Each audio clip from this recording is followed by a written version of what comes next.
నారాయణం నమస్కృత్య నరం చైవ నరోత్తమం దేవీం సరస్వతీం వ్యాసం తతో జయముదీరయేత్. హరి ఓం. పరమేశ్వర స్వరూపమైన సభకి నమస్కారం. భగవత్కథ. భగవత్కథ అన్నదానికి అర్థం భగవంతుణ్ణి నమ్ముకుని జీవితాన్ని నడుపుకున్నటువంటి మహాభాగవతుల యొక్క చరిత్ర. ఎందుకంటే మహాభాగవతుల యొక్క చరిత్రతో కలిసే కదా భగవంతుని యొక్క అనుగ్రహ ఆవిష్కరణం అన్నది అంతర్భాగంగా ఉంటుంది. అందుకని భగవత్ సంబంధమైనటువంటి కథ కనుక భాగవతము. భాగవతము తెలిసి విన్నా తెలియక విన్నా, కేవలము కథాస్వరూపంగా భాగవతం వినపడినా కూడా జీవితానికి ఒక గొప్ప అదృష్టమే. ఎప్పటికో వింటాడు భాగవతాన్ని. లేదు భాగవతంలో అంతర్లీనమైనటువంటి విషయం అర్థమైందా ఈ జీవితాన్ని ఇక్కడే ఎలా ఒబ్బిడి చేసుకోవాలో కూడా అర్థమైపోతుంది. కానీ నాకైతే అనిపిస్తుంది జీవితంలో భాగవతాన్ని వినడం తటస్థించడం కొంచెం కష్టమేమో అనిపిస్తూ ఉంటుంది. ఒకవేళ అలా వినడం జరిగితే అది మాత్రం జీవితంలో ఎక్కడో అక్కడ దాని తాలూకా ప్రభావం ఉండి తీరుతుందండి. అది కేవలం అలా వదిలిపెట్టేయడం కుదరదు. ఏదో ఒక సందర్భంలో ప్రత్యేకించి శరీరమునకు పటుత్వము తగ్గుతున్నటువంటి సమయంలో భాగవతం లోపల ధారణ చేసి ఉంటే ఒక గొప్ప పూనిక, గొప్ప ధైర్యం వస్తాయి. జీవితం ఈశ్వరాభిముఖం అవుతుంది. కాబట్టి అది ఎప్పటి నుంచో మనం పొందనటువంటి దాన్ని పొందడానికి భాగవతం తప్ప శరణ్యం లేదు. అటువంటి మహోత్కృష్టమైనటువంటి గ్రంథం. ఇవాళ భాగవతాంతర్గతంగా కొంతమంది చరిత్ర ఆవిష్కరిస్తారు వ్యాస భగవానుడు. వాళ్ళందరూ పరమభాగవతోత్తములు. కానీ ఒకరికి కొడుకు కొడుకు కొడుకు అలా వంశవృక్షం కింద వెడుతూ ఉంటుంది. కానీ ఒక గమ్మత్తు ఉంటుంది. సాధారణంగా ఐశ్వర్యానికి వారసత్వం ఉంటుందేమో ప్రపంచంలో. ఒక తండ్రికి ఐశ్వర్యం ఉంటే ఆ తండ్రికి పుట్టినటువంటి కొడుకు ఆ ఐశ్వర్యానికి వారసుడు కావచ్చు, అథవా తండ్రి పోలికలకి వారసత్వాన్ని పొందవచ్చు. ఇంకా కొంచెం అభినివేశం ఉన్నవాడైతే తండ్రి యొక్క నడువడిని పునికి పుచ్చుకోవచ్చు. కానీ తండ్రి యొక్క భక్తికి, తండ్రి యొక్క జ్ఞానానికి, తండ్రి యొక్క వైరాగ్యానికి కొడుకు యథాతథంగా వారసుడవుతాడు అని మీరు చెప్పలేరు. అలాగే ఒక తండ్రి తగినంత సమర్థత లేనివాడైన కారణం చేత ఆ తండ్రికి పుట్టినటువంటి కొడుకు ఇంకా క్షీణదశలో ఉంటాడు తప్ప అతను ఉత్కృష్టమైన స్థితిని పొందలేడని మీరు చెప్పలేరు. ఈ ఒక్క దాంట్లో వారసత్వము అన్న సిద్ధాంతం కుదరదు. మీరు కావాలంటే చూడండి, ఒక్కొక్క వంశంలో ఒక్కొక్క మహాపురుషుడు ఉదయిస్తాడు. ఆయన ఉదయించిన తరువాత ఆయన ఎంతకాలం ఉంటారో అంతకాలం ఆ ఇల్లు దేవాలయం కింద ఉంటుంది. ఎందుకంటే వారు నడిచినటువంటి స్థితి వలన కేవలము వారి సంపర్కము చేత ఆ ఇంటికి ఒక పవిత్రత వస్తుంది. నేను కొన్ని ఇళ్ళు చూశాను. మహాభాగవతులైనటువంటి వారు ఉన్నటువంటి ఇళ్ళు ఇంటీరియర్ డెకరేషన్ చేతనో లేకపోతే ఏదో అందమైనటువంటి నిర్మాణము చేతనో వాటి యందు శాంతి సౌఖ్యములు ఉంటాయి అని మీరు అనుకుంటే పొరపాటు. అలాంటి వారు ఉన్న కారణమై ఉండవచ్చు. బహుశः అదొక పెంకుటిల్లు అయి ఉండవచ్చు. కానీ మీరు ఆ ఇంట్లోకి వెళ్ళి కాసేపు కూర్చున్నారనుకోండి, మీకు ఏదో ఒక అవ్యాజమైనటువంటి ప్రశాంతత లభిస్తుంది. లోపల జరుగుతున్నటువంటి ఒక పెద్ద గందరగోళం నుంచి ఏదో కాసేపు ప్రశాంతత చిక్కినట్టు, ఆనందం అనుభవించినట్లు అనిపిస్తుంది. అలాగే మీరు చూడండి, కొంతమంది వ్యక్తులు ఉంటారు. వారిని మీరు దర్శనం చెయ్యగానే ఒక గొప్ప ఆనందం కలుగుతుంది. ఆ వ్యక్తితో మనకేదో అనుబంధం, అది ఏమిటో మనకి తెలియదు. వారు మాకు అన్నగారా కాదు, తమ్ముడా కాదు, బావగారా కాదు, గురువా కాదు.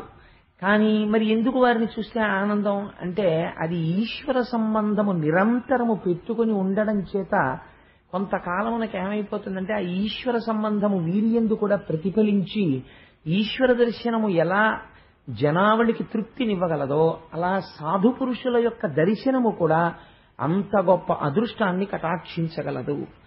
ఆ నడువడి ఎలా ఉంటుందో, ఎలా దిద్దుకుంటారో, గృహస్థాశ్రమం యొక్క గొప్పతనం ఏమిటో, అందులో ఉండి ఎలా తరించారో, తరించమని చెప్పారో, తరించలేని వాళ్ళు ఎలా పాడైపోయారో, చాలా అందంగా ఎంత గొప్పగా తీసుకెడతారో ఇవాల్టి కథా విశేషంలో. అవి కథలని మీరు అనుకుంటే పొరపాటు. అవి పరమసత్యములైనటువంటి వంశానుచరితం చేయవ పురాణం పంచలక్షణం. మీకు రోజు నేను ఈ మాట చెప్తుంటాను. అవి మహోత్కృష్టమైనటువంటి వంశంలో పుట్టిన మహాపురుషుల యొక్క చరిత్రలు. అందుచేత వాటి యందు అసత్యం ఉండదు. వ్యాసుడికి అసత్యమో కల్పిత కథలో చెప్పుకోవలసిన అవసరం ఆయనకి లేదు. కాబట్టి ఇవాళ వ్యాస భగవానుడు ప్రారంభం చేస్తూ అంటారు, స్వయంభూ మనువుకి 2 కుమారులు. మీకు నేను మొట్టమొదటి నుంచి చెప్పి ఈ విషయాన్ని ఆవిష్కరిస్తున్నాను. ఆయనకి 3 కుమార్తెలు, 2 కుమారులు. అందులో ప్రియవ్రతుడు, ఉత్తానపాదుడు. ఉత్తానపాదుని యొక్క చరిత్ర మీరు విని ఉన్నారు. ఇవాళ ప్రియవ్రతుని గురించి సంభాషణ చేస్తున్నారు. ప్రియవ్రతుడు జన్మతః విశేషమైనటువంటి భక్తి తత్పరుడు. అసలు జన్మతః భక్తి రావడం అనేది ఎలా వస్తుంది అంటే దానికి ఏదో ఒక గొప్ప సంస్కార బలం ఉండాలండి, లేకపోతే అది రాదు. వృద్ధాప్యంలో భక్తి రావడం అనేటువంటిది ఒక భీతి చేత, ఒక భయం చేత వస్తుంది. ఎందుకు వస్తుంది అంటే, ఇప్పుడు అసలు ఏమీ చదవని సోమరిపోతు విద్యార్థి ఉన్నాడు అనుకోండి, ఇంకా 6 గంటలకో 8 గంటలకో పరీక్షకి వెళ్ళిపోతున్నాడు అనుకోండి, ఆ రోజు మాత్రం మీరు పడుకోమన్నా పడుకోడు, 2కో 3కో లేస్తాడు.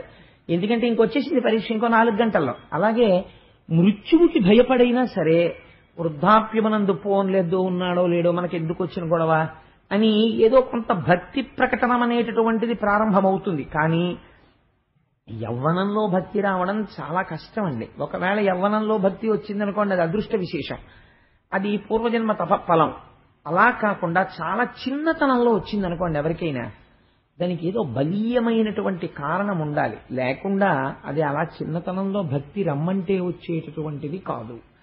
మీరు ప్రహ్లాదోపాఖ్యానం విన్నప్పుడు ప్రహ్లాదుడికి అలా చిన్నతనంలో భక్తి ఎలా వచ్చింది అన్న విశేషాన్ని విందురుగాని. ఇవాళ వ్యాస భగవానుడు ఎంత అందమైన ఆఖ్యానాన్ని ఆవిష్కరిస్తారో చూడండి. ప్రియవ్రతుడు సాక్షాత్తుగా స్వయంభూమనువు యొక్క కుమారుడు. అటువంటి ప్రియవ్రతుడు జన్మతః గొప్ప భక్తుడు. వైరాగ్య సంపత్తి చిన్నతనంలో పొందాడు. ఎందుకు ఈ భోగభాగ్యాలు? దీనికి తోడు బంగారు పళ్ళానికి గోడ చేరువబ్బినట్లు ఆయనకి నారద మహర్షి యొక్క గురుత్వము లభించింది. నారద మహర్షి వారిని గంధమాదన పర్వతం దగ్గర ఒక గుహలో కూర్చోపెట్టి జ్ఞానబోధ చేస్తూ ఉండేవారు. ఇంత జ్ఞానాన్ని పొంది, ఇంత భక్తి పొంది, ఇంత వైరాగ్యాన్ని పొందినటువంటి వాడు ఎంతటి స్వయంభౌమనువుకి కుమారుడైతే మాత్రం ఏమిటి ఆయన రాజ్యం స్వీకరిస్తాడా? స్వీకరించాడు. అందుచేత ఒకనాడు తండ్రి గారు వెళ్లి కుమారుణ్ణి అడిగాడు, నాయన నీకు పట్టాభిషేకం చేద్దాం అనుకుంటున్నాను, నీకు నీ తోడ పుట్టినటువంటి వాడికి ఇద్దరికీ సమానంగా రాజ్యం ఇద్దాం అనుకుంటున్నాను, నువ్వు వచ్చి రాజ్యమును పరిపాలన చేయవలసినది. నేను ఇంక ఈ రాజభోగముల యందు విరక్తి చెంది ఉన్నాను. ఈ మాట చాలా కష్టం అండి, కథలో చెప్పినంత తేలికేం కాదు. నేను విరక్తి చెందాను, అందుకని నేను తపస్సుకి వెళ్ళిపోతున్నాను, అందుకని నువ్వు వచ్చి రాజ్యాన్ని స్వీకరించు అన్నాడు. అంటే ప్రియవ్రతుడు ఒక గమ్మత్తైన మాట అన్నాడు. ఈశ్వరుణ్ణి కదిపేవి ఏవి కదుపుతాయో తెలుసా అండి? చాలా గమ్మత్తైనటువంటి మాటలే కదుపుతాయి ఆయన్ని. ఒక ఆశ్చర్యకరమైనటువంటి మాట ఒకటి అన్నాడు ఆయన. ఆయన ఏమన్నాడంటే, నాకు ఈ ప్రకృతి యొక్క సంబంధము, దీని యొక్క బంధనము గురించి నాకు బాగా తెలుసు. ఈ శరీరముతో వచ్చినటువంటిది బంధనములను పెంచుకుని అవిద్యయందు, కామక్రోధములయందు, అరిషడ్వర్గములయందు కూరుకుపోవడానికి కాదు. పైగా నేనొకసారి రాజ్యం ఏలడం మొదలుపెట్టి అంతఃపురంలో జీవనం చేయడం ప్రారంభిస్తే నా అంత నేను తెలియకుండానే గోతిలో పడిపోతాను. అందుకని నాన్నగారు నాకు రాజ్యం అక్కర్లేదు, నేను ఇలాగే ఉండి ఈశ్వరుణ్ణి చేరుకుంటాను, భగవంతుడి గురించి తపిస్తానన్నాడు. ఈ మాట వినగానే కదిలిపోయిన వాడు ఎవరో తెలుసా అండి? చతుర్ముఖ బ్రహ్మగారు కదిలేరు. ఇది ఆశ్చర్యం. కదిలి ఆయన గబగబా వచ్చాట. హంసవాహనుడగుచు ఇంద్రాదులెల్లగదిసి సేవింప బ్రహ్మలోకమున నుండి సన్మునీంద్రులు తన్ను ప్రశంస చేయ అల్లనల్లనయుడు వీధి నరుగుదించే. హంసవాహనం ఎక్కి పక్కన ఇంద్రాది దేవతలు కొలుస్తుండగా, సన్మునులైన వాళ్ళందరూ స్తోత్రం చేస్తుండగా ఆ బ్రహ్మగారు భూమి మీదకి దిగొచ్చాడు. ఎందుకు రావాలి అంటే, ప్రజోత్పత్తిని చేసి రాజ్య పరిపాలన చేసి ధర్మాన్ని నిర్వహించమని స్వయంభౌమనుని చతుర్ముఖ బ్రహ్మగారు సృష్టించారు. బ్రహ్మగారు ప్రజోత్పత్తిని చేసి ఈయన ప్రియవ్రతుణ్ణి, ఉత్తానపాదుణ్ణి సృష్టించాడు. ఇప్పుడు ఈ ప్రియవ్రతుడు ఈశ్వరాభిముఖుడై వెళ్ళిపోతానంటున్నాడు, నేను సంసారమునందు ప్రవేశించనంటున్నాడు.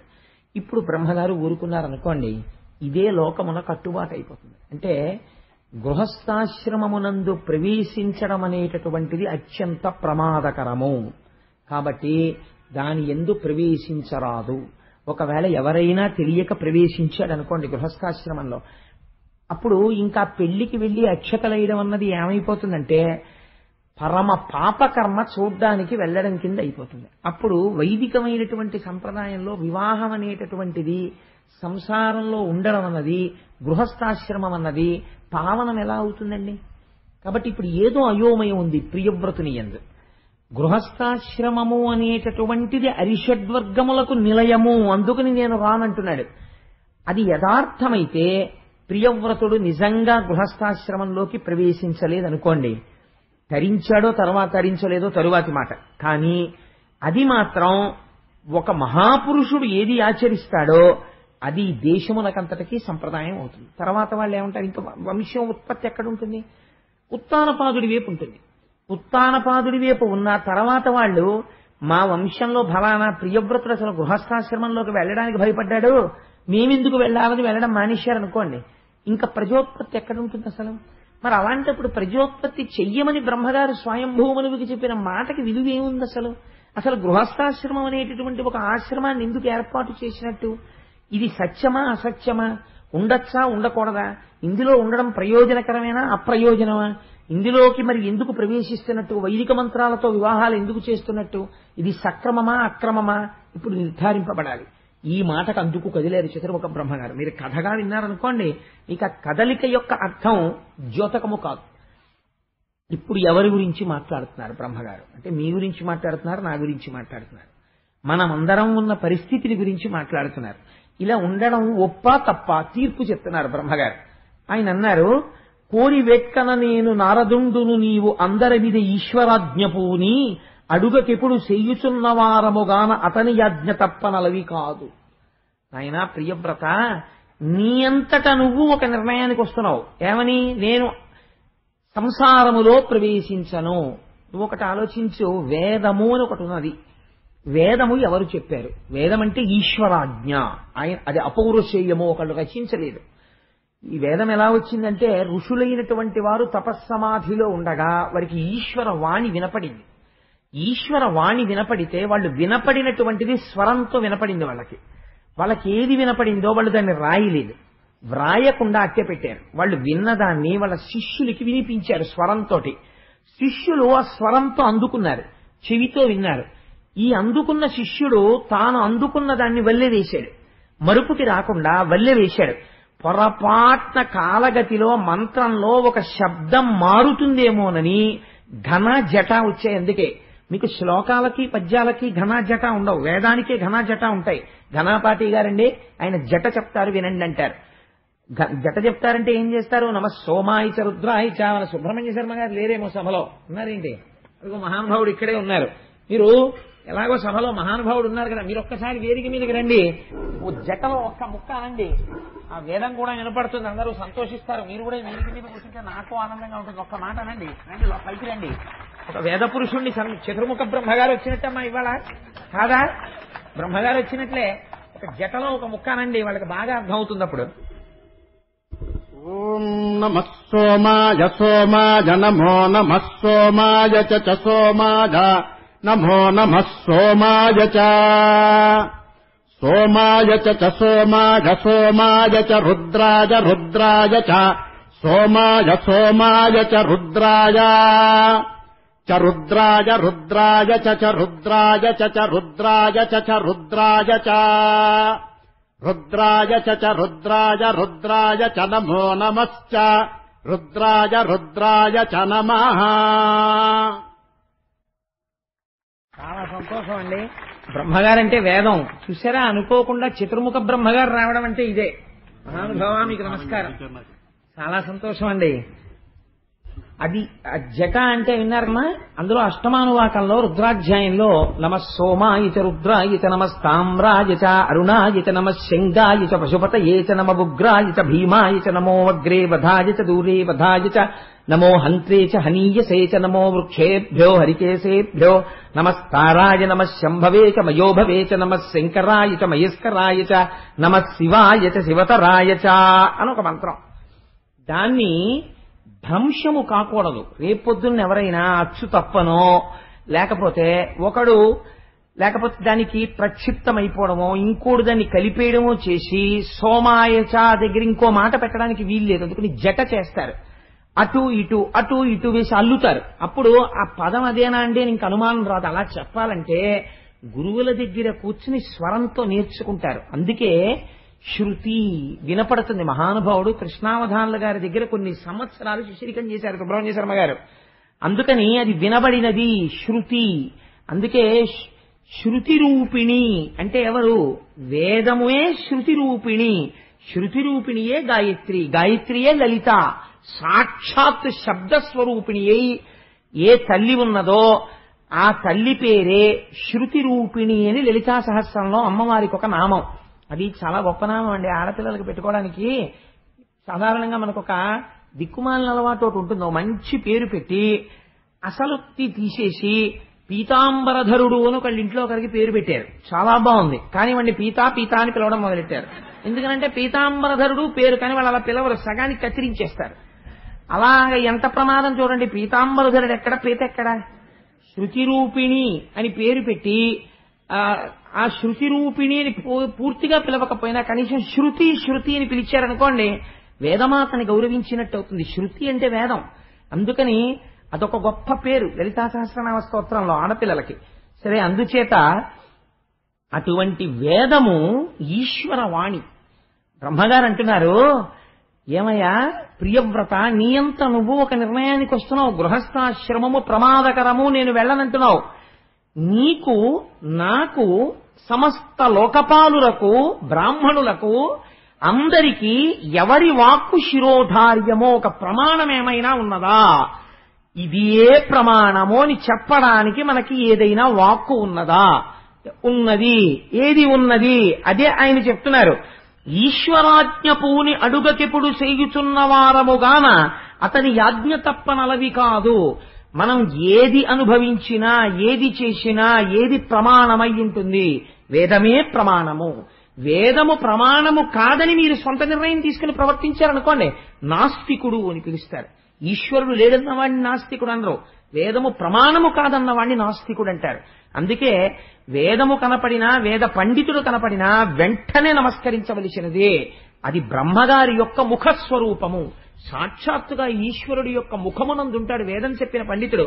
అందుకే బ్రాహ్మణోస్య ముఖమాసీత్ బాహూరాజన్యకృత. బ్రహ్మగారి యొక్క స్వరూపమే. చూడండి, ఈశ్వరానుగ్రహం అంటే చతుర్ముఖ బ్రహ్మగారు వచ్చారనేటప్పటికీ ఎందుకుంటారు అని కూడా ఆలోచన లేకుండా గబుక్కుని నేను సుబ్రహ్మణ్య శర్మ గారు ఉంటే బాగుండు సభలో అన్నాను. వారు వచ్చారు వేదిక మీద. కంటే బ్రహ్మగారు వచ్చినట్టే సభలో. నేను వారి నోటంటే ఆ మాట వినపడింది ఇవాళ. ఇదే భాగవతం సార్థకత పొందడం అంటే. అందుచేత ఆయన అన్నారు, ఆ ఈశ్వర వాక్కు ఏది ఉన్నదో అది మనకి ప్రమాణము. ఆ ఈశ్వర వాక్కు మనకేమని చెప్తోంది? మానవుడు తరించడానికి అవరోధము ఒకటి ఉన్నది.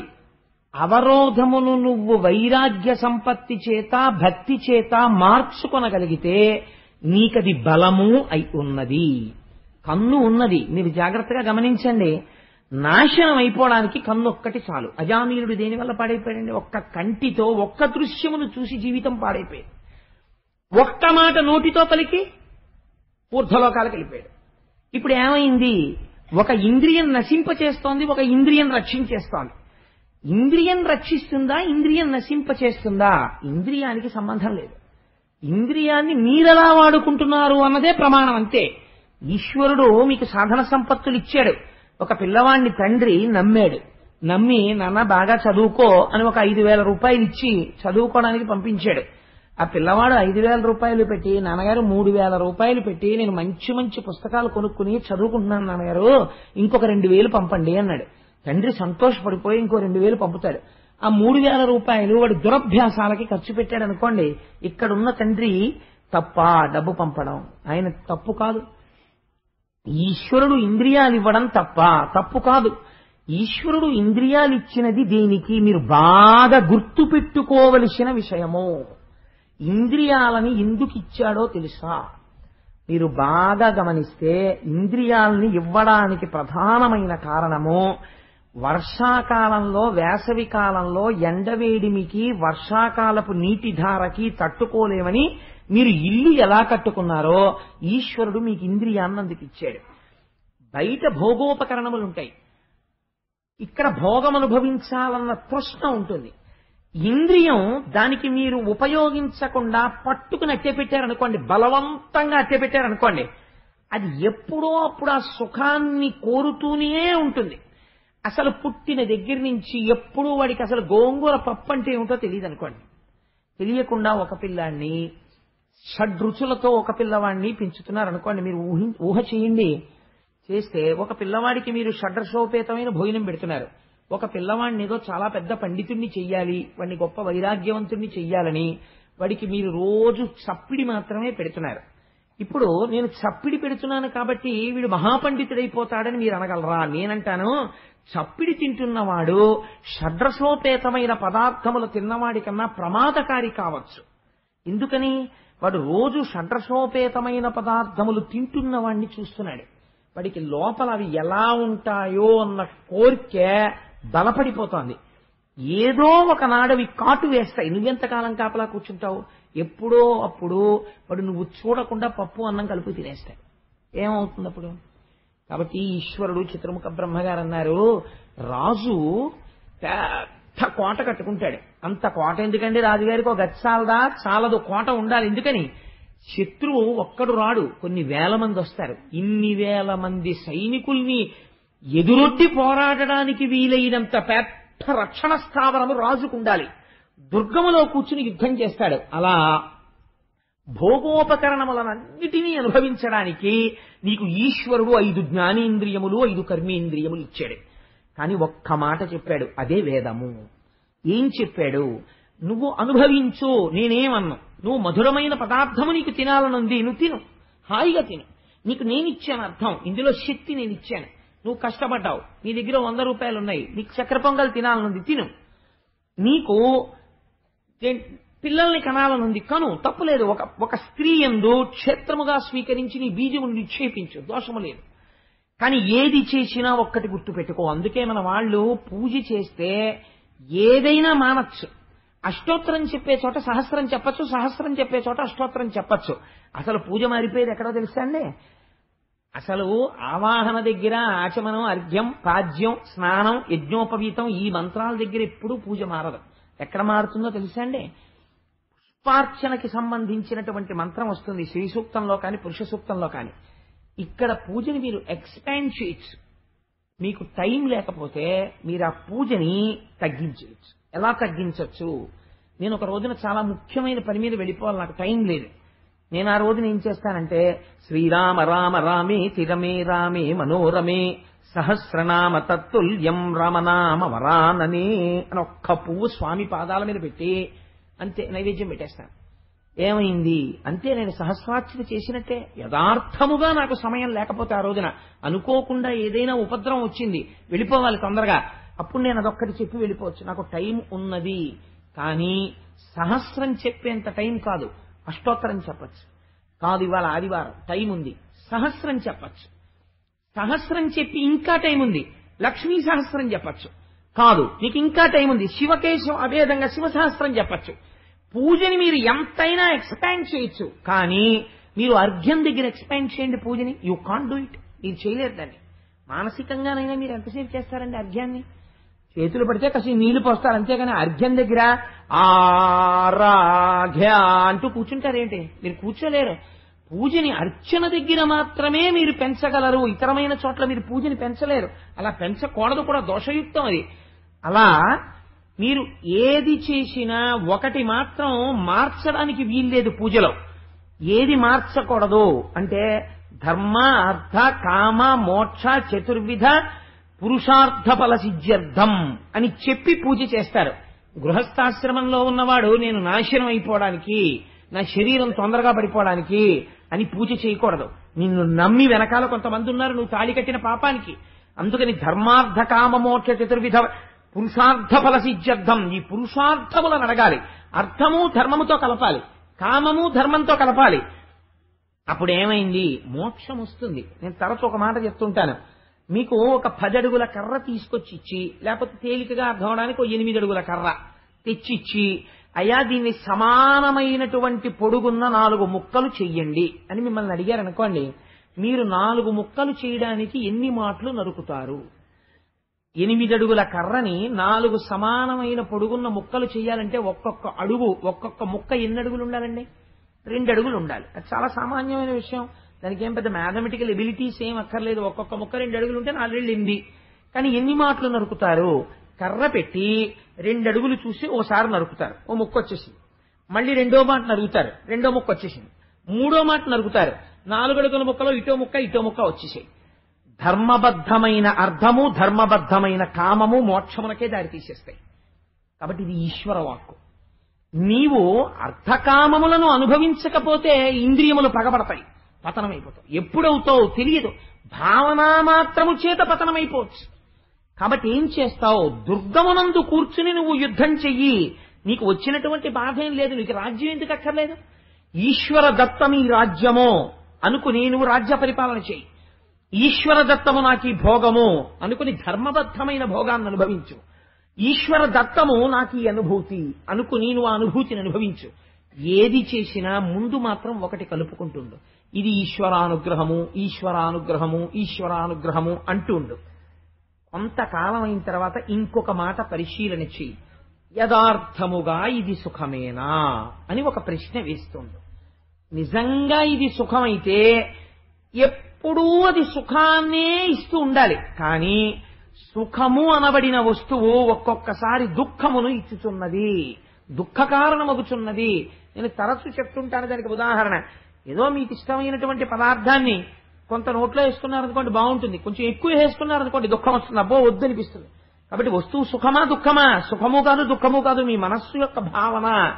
కాబట్టి మీరలా పరిశీలించగా జగత్తులో ఉన్నటువంటి వస్తువులతో కూడిన సంగము కేవలం దుఃఖహేతువే, వాని ఎందు సుఖము లేదు అని అర్థమైపోతుంటుంది. ఇలా అర్థం అవగా వైరాగ్యం వస్తుంది. ఇప్పుడు వైరాగ్యం వచ్చేసిన తర్వాత ఇంద్రియాలు తిరగబడవు. ఎందుకంటే వాటి అనుభవంతో తెలుసుకున్నాడు అది సుఖం కాదని. తిరగబడిన ఇంద్రియములు తనకి ఆస్తిగా మారిపోతాయి ఈశ్వరార్చన చేయడంలో. ఇప్పుడు సుఖం ఎక్కడుందో తెలుసుకున్నాడు. కళ్ళు ఈశ్వరుణ్ణి చూడడంలో అలసట పొందవు, చేతులు ఈశ్వరుడి అర్చన చెయ్యడంలో అలసట పొందవు, ముక్కు సువాసన చూడడంలో, ఈశ్వర నిర్మాల్యాన్ని సువాసన చూడడంలో అలసట పొందదు. ఇంకా చూపించు అంటుంది. అప్పుడు ఏమైంది? భక్తి వైరాగ్యముల చేత జ్ఞానము కలుగుతుంది. ఏ వస్తువుని పొందాలి అన్నది తెలుస్తుంది. అదే సత్యం తెలుసుకోవడం. సత్యం అంటే మారనిది, ధర్మం అంటే మారునది. ఇంతే. మీరు జాగ్రత్తగా గుర్తుపెట్టుకుంటే చాలా తేలికండి. మారిపోతున్న దాన్ని పట్టుకుని మారని దాంట్లోకి వెళ్ళాలి. ధర్మం అంటే ఏమిటో తెలుసా అండి? ఎవర్ చేంజింగ్, ప్రతి క్షణం మారిపోయేదాన్ని ధర్మం అని పిలుస్తారు. ఎందుకు అలా పిలుస్తారో అని మీరు నన్ను అడగచ్చు. ఇప్పుడు నేను ఇక్కడ కూర్చున్నాను, మీ అందరికీ నేను ప్రసంగం చేసేటప్పుడు నేను ఒక పౌరాణిక ధర్మం పాటించాలి. నేను కిందకి దిగిపోతాను. దిగిపోయిన తర్వాత మా దొరగారు నా దగ్గరికి వస్తారు. అప్పుడు నేను వారితో మాట్లాడేటప్పుడు వారిని నేను ఒక తండ్రిగా గౌరవిస్తే వారి పట్ల పుత్రుడు ఎలా ప్రవర్తిస్తాడో అంత గౌరవంగా ప్రవర్తించాలి. ఆ తర్వాత నేను ఆ స్వామి మందిరానికి వెడతాను. వెడితే అక్కడ నేను ఒక భక్త ధర్మాన్ని పాటిస్తాను. అక్కడి నుంచి ఇంటికి వెళ్ళిన తర్వాత నా కూతురు కనపడుతుంది, పితృధర్మాన్ని పాటిస్తాను. నా భార్య కనపడుతుంది, భర్తృధర్మాన్ని పాటిస్తాను. ఈ ఒక ధర్మం ఉందా? మారిపోతోంది. ఏకాదశి నాడు ఉపవాసం ధర్మం, ద్వాదశి నాడు ఎంత తొందరగా అన్నం తినేస్తే అంత పుణ్యం. యథార్థం అంతేనంటే పాలన ధర్మం ద్వాదశి నాడు తొందరగా భోజనం చేయమని చెప్పింది శాస్త్రం ద్వాదశి నాడే. కాబట్టి ఏమైంది? ఏకాదశి నాడు ఉన్న ధర్మం ద్వాదశి నాడు లేదు. భార్య ముందు ఉన్న ధర్మం తల్లి దగ్గర లేదు, తల్లి దగ్గర ఉన్న ధర్మం తండ్రి దగ్గర లేదు, తండ్రి దగ్గర ఉన్న ధర్మం ఆఫీసర్ గారి దగ్గర లేదు, ఆఫీసర్ గారి ధర్మం అతిథి దగ్గర లేదు. ధర్మం మారుతోంది. మారుతున్న ఇన్ని ధర్మాల్ని నువ్వు జాగ్రత్తగా అనుష్ఠిస్తే మారని సత్యమును తెలుసుకుంటావు. సత్యమే ఈశ్వరుడు. ఆ ఈశ్వరుడు తెలుస్తాడు. అందుకని నువ్వు ఇప్పుడు మారుతున్న ధర్మాన్ని అనుష్ఠానం చేయడానికి ఎందులో ఉండాలి? గృహస్థాశ్రమంలోకి వెళ్ళాలి. గృహస్థాశ్రమంలోకి వెళ్ళిన తరువాత నీకు వచ్చిన జ్ఞానము స్థిరమైన జ్ఞానమయ్యా. అందుకని నువ్వు అందులోకి ప్రవేశించు. నీకు వచ్చిన దోషం ఏమిటి? నీకు వచ్చిన కష్టం ఏమిటి? ఈశ్వరాజ్ఞని ఉల్లంఘించిన వాడి అవుతావు. లేకపోతే అయితే మీరు నన్ను ఒక మాట అడగచ్చు, ఏమండి మరి గృహస్థాశ్రమంలోకి వెళ్లకుండా కొంతమంది సన్యసించిన వాళ్ళు ఉంటారు, వాళ్ళందరూ తప్పు చేసిన వారా అని మీరు నన్ను అడగవచ్చు. మీరు ఒక విషయాన్ని బాగా జ్ఞాపకం పెట్టుకోండి. ఏ సిద్ధాంతములకైనా కూడా మహాపురుషులైనటువంటి వారి యొక్క మినహాయింపులు ఉంటాయి. శంకర భగవత్పాదులు వివాహం చేసుకోకుండా సన్యసించారు. అంత మాత్రం చేత శంకర భగవత్పాదులు తప్పు చేశారని మీరు చెప్పగలరా? మీరు చెప్పలేరు. ఒక్కొక్క సిద్ధాంతానికి ఎక్కడో ఉంటారు, ఒక మహాపురుషుడో ఇద్దరు మహాపురుషులో ఉంటారు. అటువంటి వారు సర్వకాలముల యందు కూడా లోకమునందు అటువంటి అతీతమైనటువంటి స్థితి చేత తాము చేసినది నిజమే అని నిరూపించుకుంటుంటారు. అందుచేత అవి మనకి చర్చనీయాంశములు కావు, సామాన్యమైన విషయాన్ని ప్రతిపాదన చేస్తున్నాం అంతే. అందుచేత గృహస్థాశ్రమమునందు ప్రవేశించవలే. ఈ మాట చెప్తే ఆయన అన్నాడు, మహానుభావ మీరొచ్చి ఈ మాట చెప్పారు కాబట్టి నేను తప్పకుండా గృహస్థాశ్రమంలో ప్రవేశించి రాజ్య పరిపాలన చేస్తాను. ఇది ధర్మం అంటే. పెద్దలైనటువంటి వారు వచ్చి చెప్పినప్పుడు వారి మాట వినేటటువంటి లక్షణము ఎవరికి ఉన్నదో వాడు బాగుపడతాడు. నాశనమైపోతున్నాడని గుర్తేమిటో తెలుసా అండి? సాధారణంగా ఒక మాట వస్తుంటుంది నోటి వెంట, ఏమిటో తెలుసా? ఏమిటండి, నేను కాని తలుచుకున్నానా సాక్షాత్తుగా ఈశ్వరుడు వచ్చినా లొంగనంటాడు. ఈశ్వరుడు వచ్చినా కూడా లొంగకపోవడం నీ పతన హేతు. ఈశ్వరుడు వచ్చి చెప్తే అయా ఈశ్వరుడిలా ఎవడైనా నాకు అనిపించి చెప్పాడనుకోండి, ఏమో నేను మారచ్చు అన్నారనుకోండి, ఇంకా ఎక్కడ సంస్కార బలం మీ ఎందు మిగిలింది. అంటే ఎవరినో మీరు ఈశ్వరుడిగా అంగీకరించవచ్చు, వారి బోధ మీరు అనుకున్న దానికన్నా గొప్పగా అనిపిస్తే. అలా నేను వినను అని మీరు అనుకున్నారనుకోండి, అప్పుడు ఏమవుతుంది? మీ మూర్ఖత్వము ప్రకటమవుతోంది. దాని చేత మీ పతనమును కొని తెచ్చుకుంటున్నారన్న విషయం బోధపడిపోతుంది. అలా ఎవరైనా మాట్లాడారనుకోండి, వాడితో చాలా తక్కువ మాట్లాడాలి. అదొకటి. సాధారణంగా ఒక తప్పు మాట ఒకటి మాట్లాడుతుంటారు, మూడో కంటివాడికి తెలియకుండా చేయండి అంటారు. మూడో కంటివాడు ఎవరండి? మూడు కన్నులు ఉన్నవాడు త్రయంబకుడు, పరమేశ్వరుడు, పరమశివుడు. శివం అంటే ఆయన ఇక్కడే ఉన్నాడు మంగళం చేస్తూను. ఇక్కడ ఉన్నవాడికి తెలియకుండా అసలు ఈ మాట బయటికి వచ్చిందా? ముందు వాడికి తెలిసి ఇంగిలి అయిపోయి బయటకు వచ్చింది. వాడికి తెలియకుండా చేయమంటున్నాడు అనగానే ఇదో మహాపాపం కింద రాస్తారు. కాబట్టి మూడో కంటి వాడికి తెలియకుండా అన్నది ఆ మాట తప్పు. బహుశా రహస్యంగా చెయ్యి అనడానికి మూడో కంటికి తెలియకుండా అనాలేమో, కానీ వీడు మూడవ కంటివాడికి తెలియకుండా అంటుంటాడు. అపభ్రంశం అయిపోతుంది ఆ వాక్యం. అందుచేత చతుర్ముఖ బ్రహ్మగారు చెప్పినటువంటి మాటని ప్రియవ్రతుడు విన్నాడు. విని ఆయనకి తగినటువంటి ఒక భార్యని చేపట్టాడు, విశ్వకర్మ యొక్క కుమార్తె. విశ్వకర్మ అంటే సాక్షాత్తు శ్రీ మహావిష్ణువే విశ్వకర్మ అండి. ఎందుకంటే విశ్వకర్మ మనుస్పష్టాస్తవిష్టస్థవిరోధ్రువ, ఈ విశ్వమునంతటిని నిర్మించిన వాడెవరున్నాడో వాడికే విశ్వకర్మ అని పేరు. నీటిలో తిరిగేటటువంటి బాతు యొక్క కాళ్ళు నీటిలోకి దిగిపోకుండా బాతు యొక్క వేళ్ల మధ్యలో చర్మమును పెట్టిన వాడెవరో, భూమి మీద తిరిగే మనిషికి పట్టు దొరకడానికి వేళ్ల మధ్య చర్మము పెట్టని వాడెవడో, ఏ అమ్మ కడుపులో అటువంటి బిడ్డని రూపు చేస్తున్న వాడెవరో, ఇన్ని శిల్పాలు చెక్కుతున్న వాడెవడో వాడు విశ్వకర్మ. కాబట్టి ఇప్పుడు ఎవరా విశ్వకర్మ? విష్ణువే విష్ణుకర్మ. అందుకని ఆ విష్ణుకర్మ యొక్క కుమార్తె అయినటువంటి బర్హిష్మతి అనబడేటటువంటి ఒక స్త్రీని ఆయన భార్యగా చేపట్టాడు. వారి యందు 10 మంది కుమారులను కన్నాడు. అది వారు అగ్రీధ, ఇద్మజిహ్వ, యజ్ఞబాహు, మహావీర, హిరణ్యరేత, ఘృతపృష్ఠ, సవన, మేధాతిథి, వీతిహోత్ర, కవి అని 10 మంది కుమారుల్ని కన్నాడు. ఊర్జస్వతి అనబడేటటువంటి ఒక ఆడపిల్ల పుట్టింది. ఆడపిల్ల పుట్టడ బహుశా నాకైతే అనిపిస్తుంటుంది, ఇవాళ లోకంలో నానుడి తిరగబడింది. ఎలా అంటే ఇద్దరు, ఒక ఆడపిల్ల పుట్టిందనుకోండి, ఒక మగపిల్లాడి కోసం వెయిట్ చేస్తున్నామండి అంటారు. ఒక ఇద్దరు మగపిల్లలు పుట్టారనుకోండి, ఒక ఆడపిల్ల కోసం వెయిట్ చేస్తున్నామండి అన్నవాడు కనపట్టలేదు. ఇప్పుడు నిజంగా ముందు ఆడపిల్ల పుట్టిందనుకోండి, అది ఈశ్వర కృపనమాట నా దృష్టిలో. ఎవరు ఈశ్వరుణ్ణి నమ్మాడో వాడికి ఈశ్వరానుగ్రహం కలగాలంటే అమ్మవారి స్వరూపంగా ఆడపిల్ల పుడుతుంది. ఆడపిల్ల ఉన్న ఇంటికి ఉన్న సంస్కారము ఆడపిల్ల లేని ఇంటి యందు ఉండదు. ఎందుకో తెలుసా అండి? అసలు ఆడపిల్ల అంటే షీఈస్ ది టెండర్ హార్టెడ్. ఆ పిల్లకున్నంత ఆప్యాయత, ఆడపిల్లకున్న ఆప్యాయత ఎవరికీ ఉండదండి. అన్నయ్య వస్తే ఇంటికి ఒరే అన్నయ్య, ఒరే అన్నయ్య అని మీరు ఎదర విందురుగాని దశమస్కందంలో అన్న చెమింపు మన్న తగదల్లుడు కాడిది మేనకోడలవు అని 1కి 10 మాటలు అన్నయ్య అన్నయ్య అన్నయ్య అన్నయ్య అని ఎన్ని మాటలు పిలుస్తారో వాళ్ళు. ఇంకసలు తమ్ముడైతే వాళ్ళ ముద్దుకు అంతూ తెరి ఉండదు, అంత ముద్దు చేస్తారు. అమ్మ ఇలా పడుకుంటే కాళ్ళు ఒత్తుతారు, అమ్మ వంట చేస్తుంటే వచ్చి వంట చేసి పెడతారు. వాళ్ళకి ఎలా అర్థం అవుతుందో తెలియదు. మరి ఇంత చిన్నతనంలో అమ్మ ఏం నాన్నగారండి అలా ఉన్నారు అంటారు. అంటే కొంచెం కాస్త నీరసంగా ఉందమ్మా, కానీ ఉపన్యాసానికి వెళ్ళాలి అందుకని బయలుదేరుతున్నాను అంటే వాళ్ళకి ఏం తెలుసో చిన్న వయసులో గబగబో నిమ్మకాయ పిండేసి కాసిన పంచదార నీళ్ళు కలిపేసి నాన్నగారండి నీళ్లు తాగెళ్ళండి అంటారు. ఎంత ప్రేమండి ఆడపిల్లకి. ఆడపిల్లతో కలిసి తిరిగిన అన్నదమ్ముడికి ఆడపిల్ల విలువ తెలిసి దాంపత్యము పరిపుష్టమవుతుంది ఆడపిల్ల హృదయం తెలుసున్నవాడు కనుక. అంటే అలా ఉండరా అండి ఆడపిల్లలు? లేకపోతే నన్ను అనకండి, నేనా తీర్పులని ఎందుకు చెప్తాను, నాకేం అవసరం. అందుకని ఏమో అలా ఉండి ఉండవచ్చు. ఒక్కొక్క కుటుంబంలో ఆడపిల్లలు లేకపోయినా మగపిల్లలు అదృష్టవంతులు, అంత అందంగా అంత మర్యాదగా ఉన్నవాళ్ళు ఉండి ఉండవచ్చు. నేను ఎందుకు కాదనాలి? అందుకని 10 మంది కొడుకుల తర్వాత ఊర్జస్వతి అనబడేటటువంటి ఆడపిల్ల పుట్టింది. దీని చేత తరించాడు. ఎంత ఆశ్చర్యమో చూడండి. ఆడపిల్లలు కన్యాదానం చేస్తే ఎన్ని చెప్పుకుంటారండి. మగపిల్లవాడికి స్నాతకం అంతా కాష్నాడరు. మగపిల్లాడి స్నాతకం ఏమిటో తెలుసా అండి? అంతా కాష్నాడరే, అందులో ఏమీ ఉండదు. నందీశ్రాద్ధం చేసి ఆ గురువు గారు వచ్చి అక్కడ కూర్చుని ఒరేయ్ చాలా జాగ్రత్తగా ఉండు సుమా, సత్యమే చెప్తూ ఉండు సుమా, నువ్వు గృహస్థాశ్రమంలోకి ప్రవేశించింది కామక్రోధాలకు లొంగిపోవడానికి కాదు. అతిథి దేవోభవ, ఆచార్య దేవోభవ, మాతృదేవోభవ, పితృదేవోభవ ఇన్ని మంత్రాలు చెప్పి స్నాతకము అంటే పవిత్రం చేస్తారు. చేసి అదే స్నాతకోత్సవము అని యూనివర్సిటీస్ అడాప్ట్ చేసుకున్నాయి ఆ పేరుని.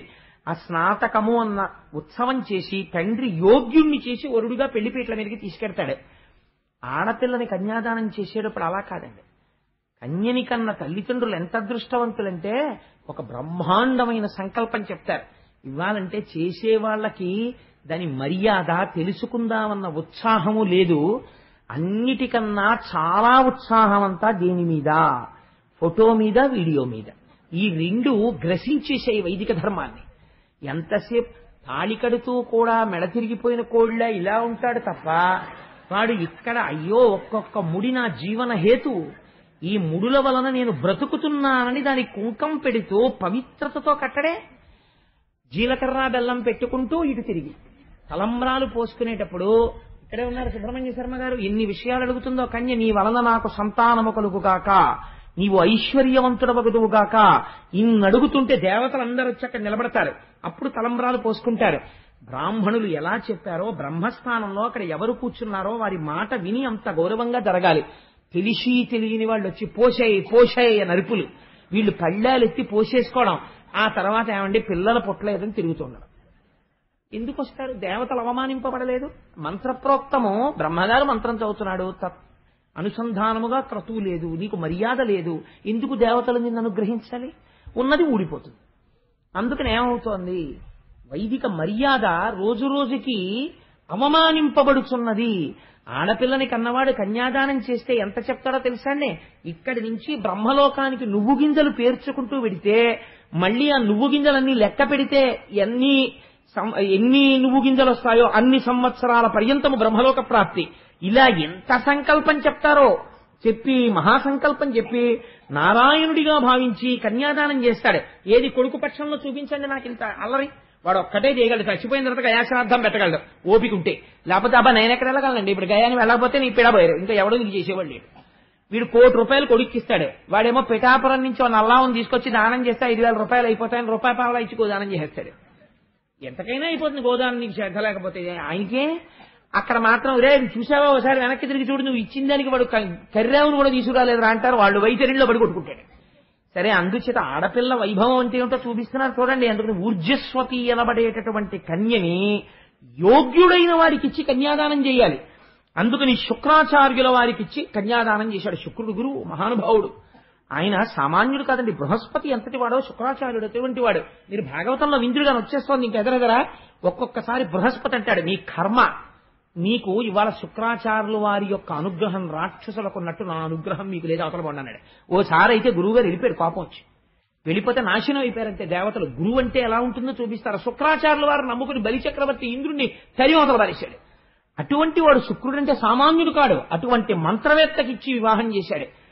ఆ శుక్రాచార్యుల వారి యందు ఆ ఊర్జస్వతికి దేవయాని అనబడేటటువంటి కుమార్తె జన్మించింది. ఆ తరువాత ఈ ప్రియవ్రతుడు గృహస్థాశ్రమం అనేటటువంటిది చాలా తక్కువ అనుకునే వాళ్ళకి వ్యాస భగవానుడు ఒక మాట చెప్తున్నాడు. ఈ ప్రియవ్రతుడు అంతఃపురంలో కూర్చుని అన్నీ చేశాడు. 10 మంది పిల్లల్ని కన్నాడు, ఆడపిల్లని కన్నాడు. ఈశ్వరానుగ్రహం అన్నాడు. అద్భుతమైన పూజ చేశాడు. ఈ పూజ చెయ్యడం ఈశ్వరానుగ్రహం అన్నాడు. భోగములను అనుభవించాడు, ఈశ్వరానుగ్రహం అన్నాడు. సింహాసనం మీద కూర్చున్నాడు, ఈశ్వరానుగ్రహం అన్నాడు. పరిపాలన చేశాడు, ఈశ్వరానుగ్రహం అన్నాడు. ఏది చేసినా భగవంతుణ్ణి తలుచుకున్నాడు. తలుచుకుంటే గృహస్థాశ్రమంలో ఉన్న ప్రియవ్రతుడు ఏ స్థితిని పొందాడో, సంసారమును వదిలిపెట్టి వెళ్లి హిమాలయాల్లో కూర్చుని కొన్ని వేల సంవత్సరములు తపస్సు చేసినటువంటి ఒక మహాయోగి ఎటువంటి తేజస్సుతో కూడినటువంటి స్థితిని పొందుతాడో అంతటి స్థితిని పొందేశాడు. పొందేస్తే ఇప్పుడు ఆయనకు కోరిక పుట్టింది. ఏమిటో తెలుసా అంటే చిత్రమైన కోరిక. భూమి ఆ మేరు పర్వతానికి ఉత్తర దిక్కున సూర్యుడు ఉన్నప్పుడు దక్షిణం చీకటిగా ఉంటుంది. సూర్యుడు దక్షిణ దిక్కునుంటే ఉత్తరం చీకటిగా ఉంటుంది. నేను గృహస్థాశ్రమంలో ఉండి ఈశ్వరారాధనము చేసి శ్రీ మహావిష్ణువు అనుగ్రహము చేత ఇంతటి తేజస్సుని పొందాను. ఇవాళ ఈ తేజస్సు యొక్క గొప్పతనాన్ని నాకు చతుర్ముఖ బ్రహ్మగారు చెప్పారు గృహస్థాశ్రమంలోకి ప్రవేశించమని. ఈ ఆశ్రమం యొక్క గొప్పతనం ఏమిటో లోకానికి తెలిసేటట్టు చెయ్యాలి శాశ్వతంగా. అందుకని హద్దు ఏమిటి? కాలమునకు మొదటి హద్దు 7 రోజులతో వారం ప్రారంభం అవుతుంది. 7 రోజులు నేను ఈ భూమండలమునందు చీకటి లేకుండా చేస్తాను. సూర్యుడు ఉత్తరాన ఉంటే దక్షిణాన, మేరుకి దక్షిణాన ఉన్నది చీకటిగా ఉండాలి కదా. సూర్యుడు ఎంత వేగంతో తిరుగుతాడో అంత వేగంతో అలిసిపోని రథాలనికి అంత తేజోవంతమైన రథం మీద సూర్యుడు ఎంత తేజస్సుతో ఉంటాడో నేనంత తేజస్సుతో సూర్యుడు ఉత్తరాన ఉంటే దక్షిణాన ఉంటాను. సూర్యుడు దక్షిణానికి వచ్చేప్పటికీ నేను ఉత్తరానికి వెళ్ళిపోతాను. అలా 7 రోజులు అవిశ్రాంతంగా తిరుగుతాను. 7 రోజులు బ్రహ్మాండముల యందు చీకటి ఉండదు. చీకటి లేకుండా అపర సూర్యుడవై తిరుగుతాను. గృహస్థాశ్రమంలో ఉండి పూజ చేసిన వాడు ఈ స్థితిని పొందగలని నిరూపిస్తాను అని రథం ఎక్కాడు. ఇది సామాన్యమైన విషయమని మీరు ఊహించగలరా? రథం ఎక్కి సూర్యుడు అక్కడ సూర్యాస్తమయం అటువైపు అయిపోగానే ఈయన రథం మీద అక్కడికి వెళ్ళాడు. అంతే, అక్కడ వెలుతురు వచ్చేసింది. ఈయన అక్కడ 12 గంటలు తిరిగాడు. అక్కడ అంతా వెలుతురుంది. మళ్ళీ సూర్యుడు అటు వచ్చేటప్పటికి ఇటు చీకటి వైపు ఈయన వచ్చాడు. అలా 7 రోజులు మేరువు చుట్టూ ప్రదక్షిణం చేశాడు. 7 రోజులు బ్రహ్మాండమునందు భూలోకమునందు చీకటి లేదు, వెలుతురే ఉంది. అంటే అసలు చీకటన్న దాన్ని లేకుండా చేశాడు అపర సూర్యుడై. ఎవరు? ప్రియవ్రతుడు. ఎలా? గృహస్థాశ్రమమునందు ఉంది. ఇది చేస్తేట ఆయన 7 సార్లు భూమికి మేరువుని చుట్టి ప్రదక్షిణం చేస్తుంటే ఆయన రథపు జాడలు పడ్డాయిట. ఈ జాడలు పడిన చోటికొచ్చి 7 సార్లు ప్రదక్షిణంలో 7 జాడలలోకొచ్చి 7 సముద్రాలు నిలబడ్డాయి. ఆ లోతుగా పడినటువంటి చారికెల్లో అవే లవణ సముద్రము, ఇక్షు సముద్రము, సురా సముద్రము, దది సముద్రము, మండోర సముద్రము, శుద్ధోర సముద్రము, ఘృత సముద్రము. తదనంతరము ఈయన ఇలా రథపు గాడి పడుతుంటే గాడికి మధ్యలో ఎత్తుగా భూమి నిలబడింది. అటు నీరు ఇటు నీరు, అటు సముద్రం ఇటు సముద్రం, మధ్యలో ద్వీపాలు ఏర్పడ్డాయి. ఇలా 7 ద్వీపములు ఏర్పడ్డాయి. మనం ఇవాళ సంకల్పం చేస్తే జంబూ ద్వీపే భరతవర్షే అని చెప్తాం. ఇవి ఎక్కడివో తెలుసా అండి? మహానుభావుడు ప్రియవ్రతుడు తిరిగినప్పుడు ఏర్పడిన ద్వీపాలు. ఆ రథపు గాడి మధ్యలో ఏర్పడ్డాయి. జంబూ ద్వీపము, ప్లక్షద్వీపము, శాల్మలి ద్వీపము, కుశద్వీపము, క్రౌంచ ద్వీపము, శాఖ ద్వీపము, పుష్కర ద్వీపము. ఇది విన్నంత మాత్రం చేత పాపాలు తొలగిపోతున్నాయన్నారు. అటువంటి ద్వీపములు 7 ద్వీపములు ఏర్పడ్డాయి, 7 సముద్రములు ఏర్పడ్డాయి.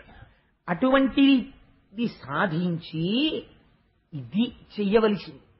ఇంత సాధించిన తరువాత ఇంకా సంసారంలో ఉందామని ప్రియవ్రతుడు అనుకోలేదట. పిల్లలు పెద్దవాళ్ళు అయిపోయారు, పట్టాభిషిక్తులవ్వడానికి కావలసినటువంటి యోగ్యతని సాధించుకున్నారు. అందుకని ఆయన అనుకున్నట్ట, నేను ఎందుకు ఉండాలి ఇంక సంసారంలో, ఇంకా నేను ఇప్పటిదాకా అనుభవించినటువంటి భోగముల వలన కలిగినటువంటి సుఖము ఏది ఉన్నదో ఆ సుఖము తాత్కాలికము, దేని వలన ఈ సుఖములు కలిగాయో అది శాశ్వతము. ధర్మానుష్ఠానము వలన సత్యమును తెలుసుకున్నాడు.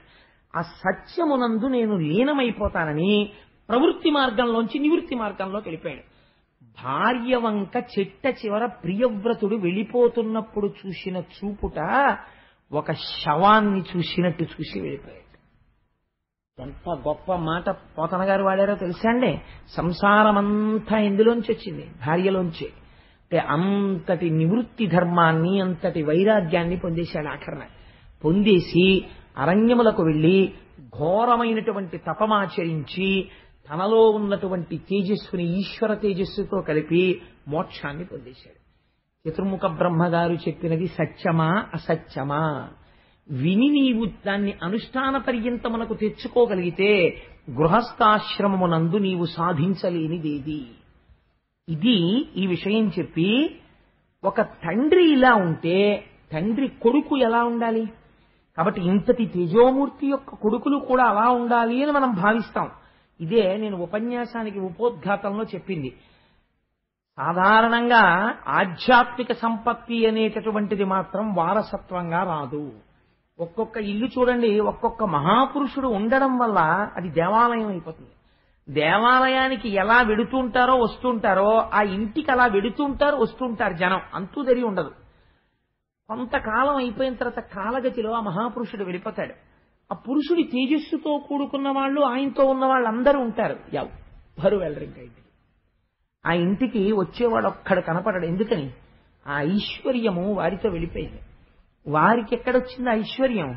ఈశ్వరుని యొక్క అనుసంధానము చేత వారికి ఐశ్వర్యం వస్తోంది. కాబట్టి ఒక తండ్రికి ఉన్నటువంటి ఆధ్యాత్మిక సంపదకి కొడుకు వారసుడు కాగలడా? చెప్పలేం. కాబట్టి ఇప్పుడు ఇది తీర్పు చెప్పాలి. ఎంత అందంగా చెప్తాడో చూడండి. వ్యాసుడు రాజ్యమునకు ఆధిపత్యం వహించాడు. అగ్నిధ్రుడు పెద్ద కొడుకు ఆధిపత్యం వహించి పరిపాలన చేస్తున్నాడు.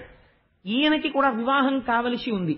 అందుకని యోగ్యమైనటువంటి భార్యని పొందడం కోసమని హిమవత్ పర్వత ప్రాంతంలో కూర్చుని చతుర్ముఖ బ్రహ్మగారి గురించి తపస్సు చేశాడు. తపస్సు చేస్తే బ్రహ్మగారు, ఆయన సామాన్యుడు కాదండి, పురాణంలో వాడేటటువంటి మాటలకి చాలా గమ్మత్తు ఉంటుంది.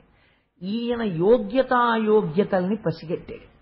పసిగట్టి ఒక అప్సరసని పంపించాడు. ఆ అప్సరస పేరు పూర్వచిత్తి. పూర్వచిత్తి అంటే ఏమిటో తెలుసా అండి? పూర్వము అంటే గడిచిపోయిన దానిని లోపల పెట్టి తలుచుకుంటూ, అది సుఖము కాదు అని అన్నారనుకోండి, తలుచుకుని ఒక వయసు వచ్చేసిన తర్వాత ఇంకా అవి సుఖాలు కావంటే మీరు సుఖపడిపోతారు. తలుచుకుని ఇంకా ఇప్పుడు అది లేదని ఏడవడం మొదలెట్టారనుకోండి, ఆ భ్రమ. నిన్నటి రోజున చెప్పాను కదా, పురంజనుడు ఎలా పోయాడు అంటే, ఆ యవనుల యొక్క సైన్యం వచ్చేసింది, భయుడు వచ్చేశాడు, ప్రజ్వరుడు వచ్చేశాడు, దేవగుప్తం కార్యం జరిగిపోయింది, రహస్యంగా తోషవతలు పారేశాడు కోటలోంచి, అంటే చచ్చిపోయాడు. పడగల పాము వెళ్ళిపోయింది, అంటే 5 ప్రాణాలు వెళ్ళిపోయి కోటను తీసుకెళ్లి అగ్నిహోత్రంలో పారేశారంటే శవాన్ని తీసుకెళ్లి కాల్చవతలు పారేశాడు. కాబట్టి ఏమైపోతుంది? పూర్వచిత్తి ఉన్న చోట మోక్షం ఉండదు. ఇది రహస్యం. పూర్వచిత్తి అంటే సుఖమును సుఖముగానే తలుచుకొనుట.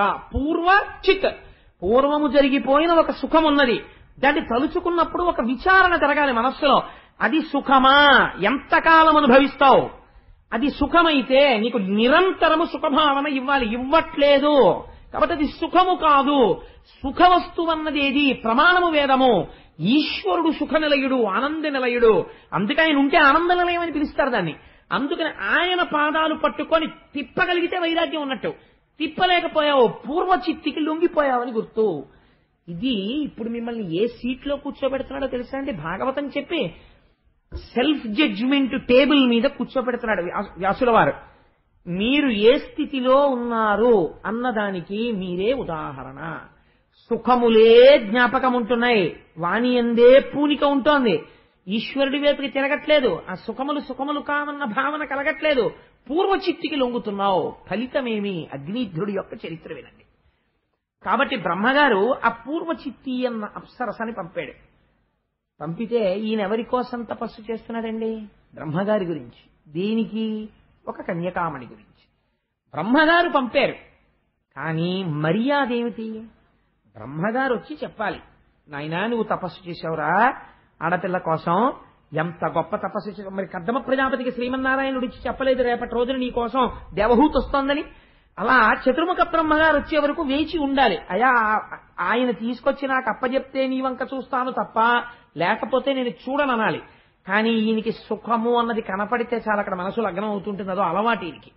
అందుకని నేను మనస్సు యొక్క స్థితి అది. కాబట్టి ఏం చేశాడు, ఆ పూర్వచిత్తి గజ్జల చప్పుడు విన్నాడు, కళ్ళు విప్పాడు, చూశాడు, అబ్బో ఇంకా పెద్ద స్తోత్రం మొదలెట్టాడు. ఎలా మొదలెట్టాడంటే చాలా గమ్మత్తైన స్తోత్రం మొదలెట్టాడు. ఈయన తపస్సు కదా చేస్తున్నాడు, నువ్వు కూడా తపస్సు చేస్తున్నావా, నీ అందం ఏమిటి, అసలు నీ శరీరం ఏమిటి అని ఇంకా అంగాంగ వర్ణనం అంతా చేశాడు. చేసి నీ కేశపాశములు ఎలా ఉన్నాయి, నువ్వు పెట్టుకున్న పూలు ఎలా ఉన్నాయి, వాటి వెనకాతలు వస్తున్న తుమ్మెదలు ఎలా ఉన్నాయో తెలుసా, వేదం చెప్పగలిగినటువంటి మహాపురుషుడైనటువంటి వాడి వెనకాతల శిష్యులు ఎలా పెడతారో అలా వస్తున్నాయి తుమ్మెదలు. నీ లోకం ఎక్కడా, నువ్వేం తింటుంటావు, నన్ను ఒకసారి తీసుకెళ్తావా లోకానికి, ఇవన్నీ మభ్యపెట్టే మాటలన్నీ మాట్లాడాడు. ఫలితమేమి, పూర్వచిత్తి లొంగినది. ఏమవుతుంది, ఆ సుఖాన్ని తలుచుకుని అబ్బా సుఖం ఎంత బాగుంటుందో, ఆ పులిహార ఎంత బాగుంటుందో, నీ కర్మ పులిహారకి ఏం లోటు లేదు, శుభ్రంగా చింతపండు పులిసేసుకుని తినచ్చు.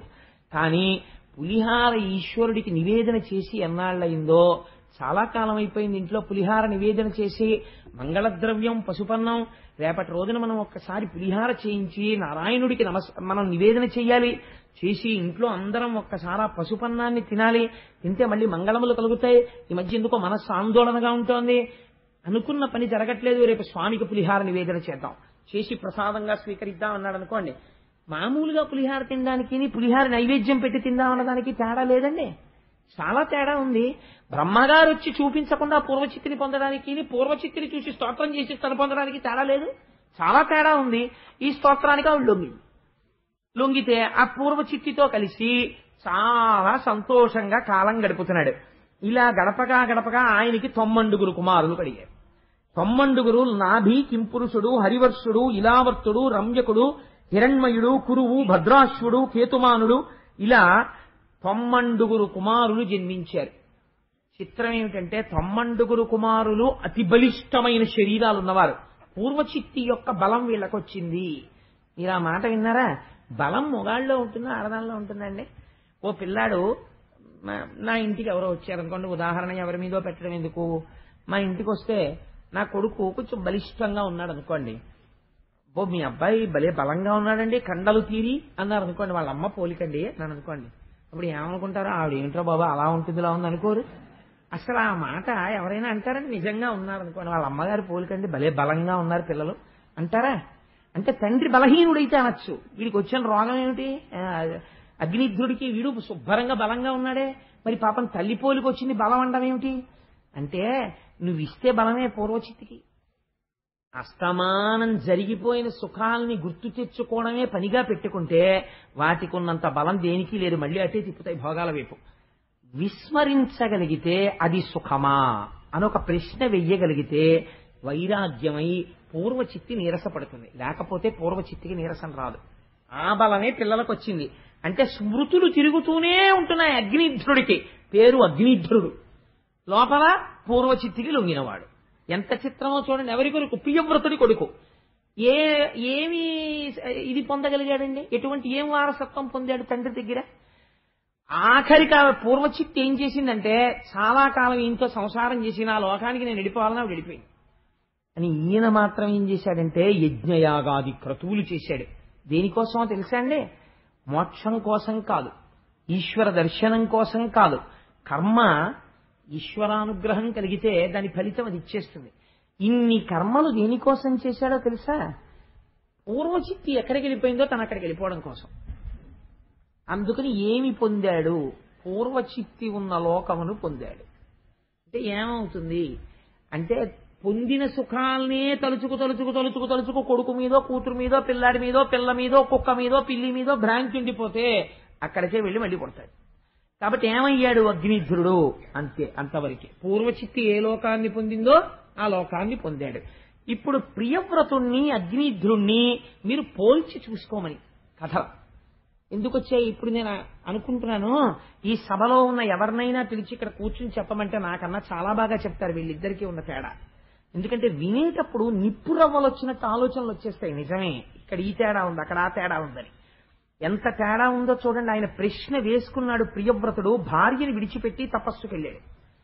ఎన్నడూ ప్రశ్న వేసుకోలేదు. పూర్వచిత్తికి లొంగిపోయాడు అగ్నిధ్రుడు. ఏమి పొందాడు? పూర్వచిత్తి ఉన్న లోకాన్ని పొందాడు. ప్రియవ్రతుడు ఏం పొందాడు? పునరావృత్తి రహిత శాశ్వత శివ సాయుధ్యమును పొందాడు, మోక్షాన్ని పొందాడు. ఈ పూర్వచిత్తి యొక్క అగ్నిధ్రుని యొక్క పెద్ద కుమారుడైనటువంటి నాభి మేరుదేవి అనబడేటటువంటి ఒక స్త్రీని వివాహం చేసుకున్నాడు.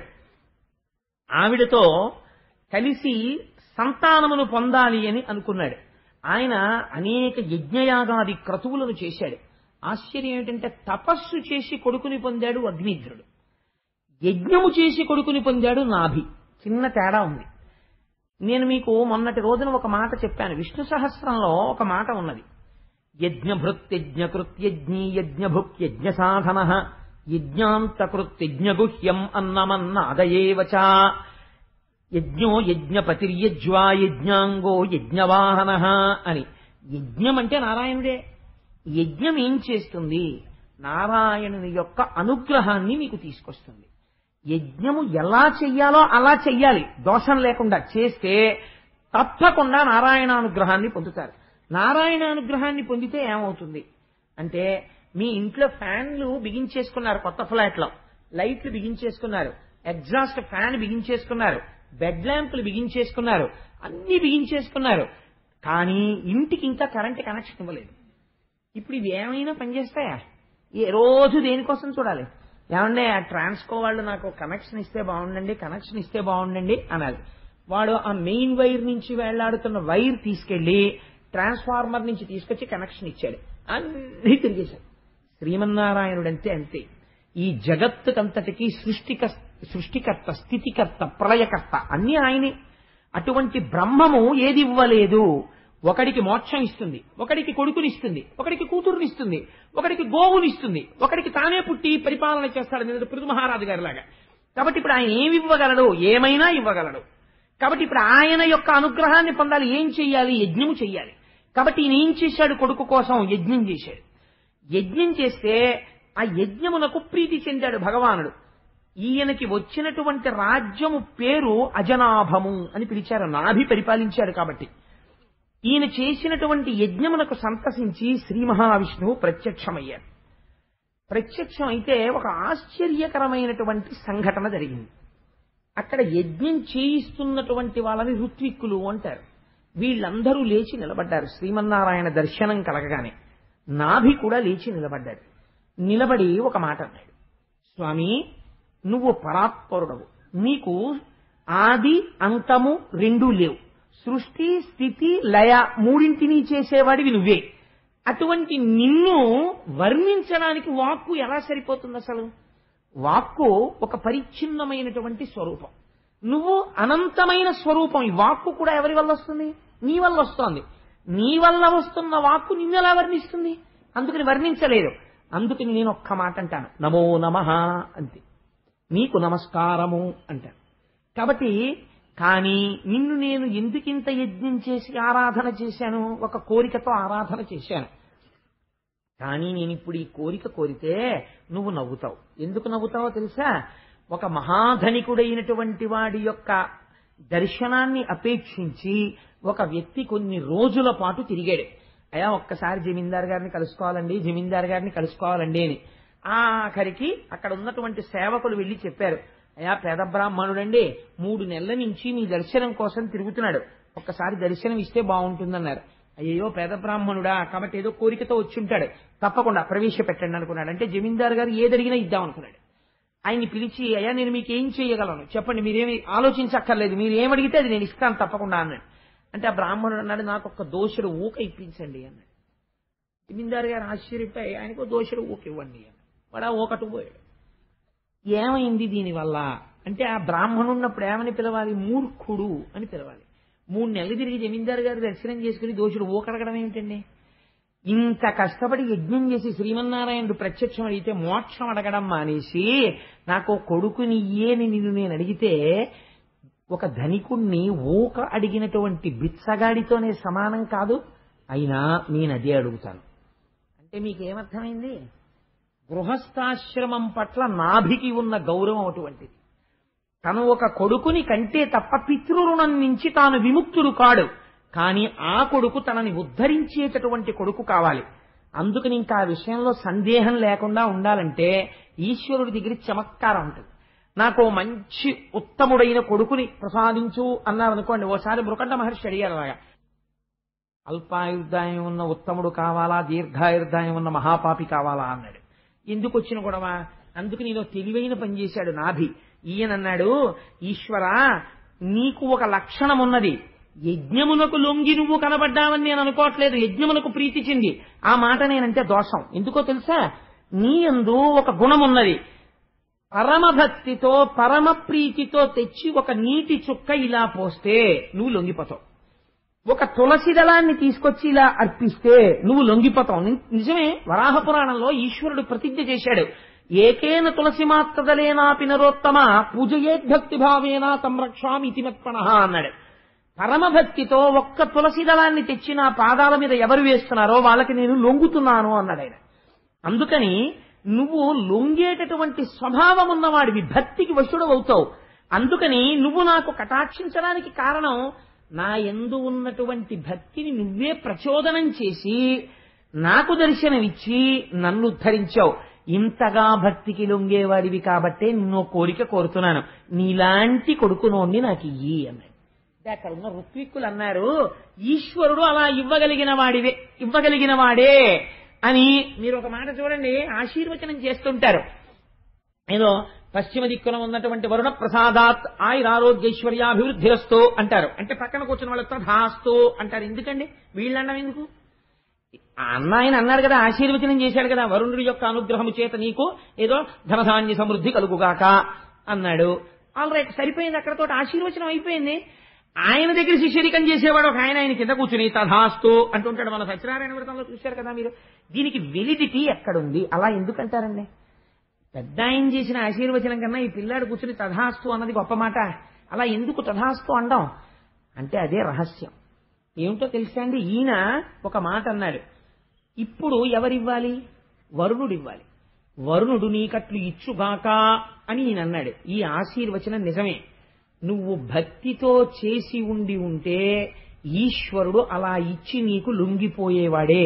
ఈయన చెప్పింది కరెక్టే, తథాస్తు ఈయన అంటాడు. అంటే ఏంటి? నీకేం అనుమానం అక్కర్లేదు, నువ్వు భక్తితో చేసుంటే నీకు అనుగ్రహం వచ్చేస్తోంది. ఇప్పుడు ఇది ఎవరికి బైండింగ్? ఈశ్వరుడి మీదకెళ్ళి చుట్టుకుంటుంది. ఈయన తథాస్తు అన్నాడు అనుకోండి, ఇప్పుడు ఆయన తప్పుకున్నాడు అనుకోండి, బ్రాహ్మణ వాక్యాన్ని దాటాడు. ఆయన ఏదైనా చేస్తాడు కానీ బ్రాహ్మణ వాక్కు దాటాడు. ఎందుకని? బ్రాహ్మణోస్యము కమాసీత్, వేదము తెల్లవారితే పోషింపబడేది వాళ్ళ వల్లే. అందుకని ఏమవ్వాలి? వాళ్ళు తథాస్తు అన్నారు. కాబట్టి ఇక్కడ ఎవరైనా నిజంగా భక్తితో కూర్చున్నవాడైతే ఉత్తర క్షణం వాడికి అనుగ్రహం కలిగిపోతుంది. ఆయన అన్నాడు, నువ్విటువంటి స్తోత్రం చేసినందుకు లొంగాలో, ఈ ఋత్విక్కులు నువ్వు అడుగుతున్నప్పుడు తథాస్తు అన్నందుకు లొంగాలో, కానీ నేను లొంగవలసిందే.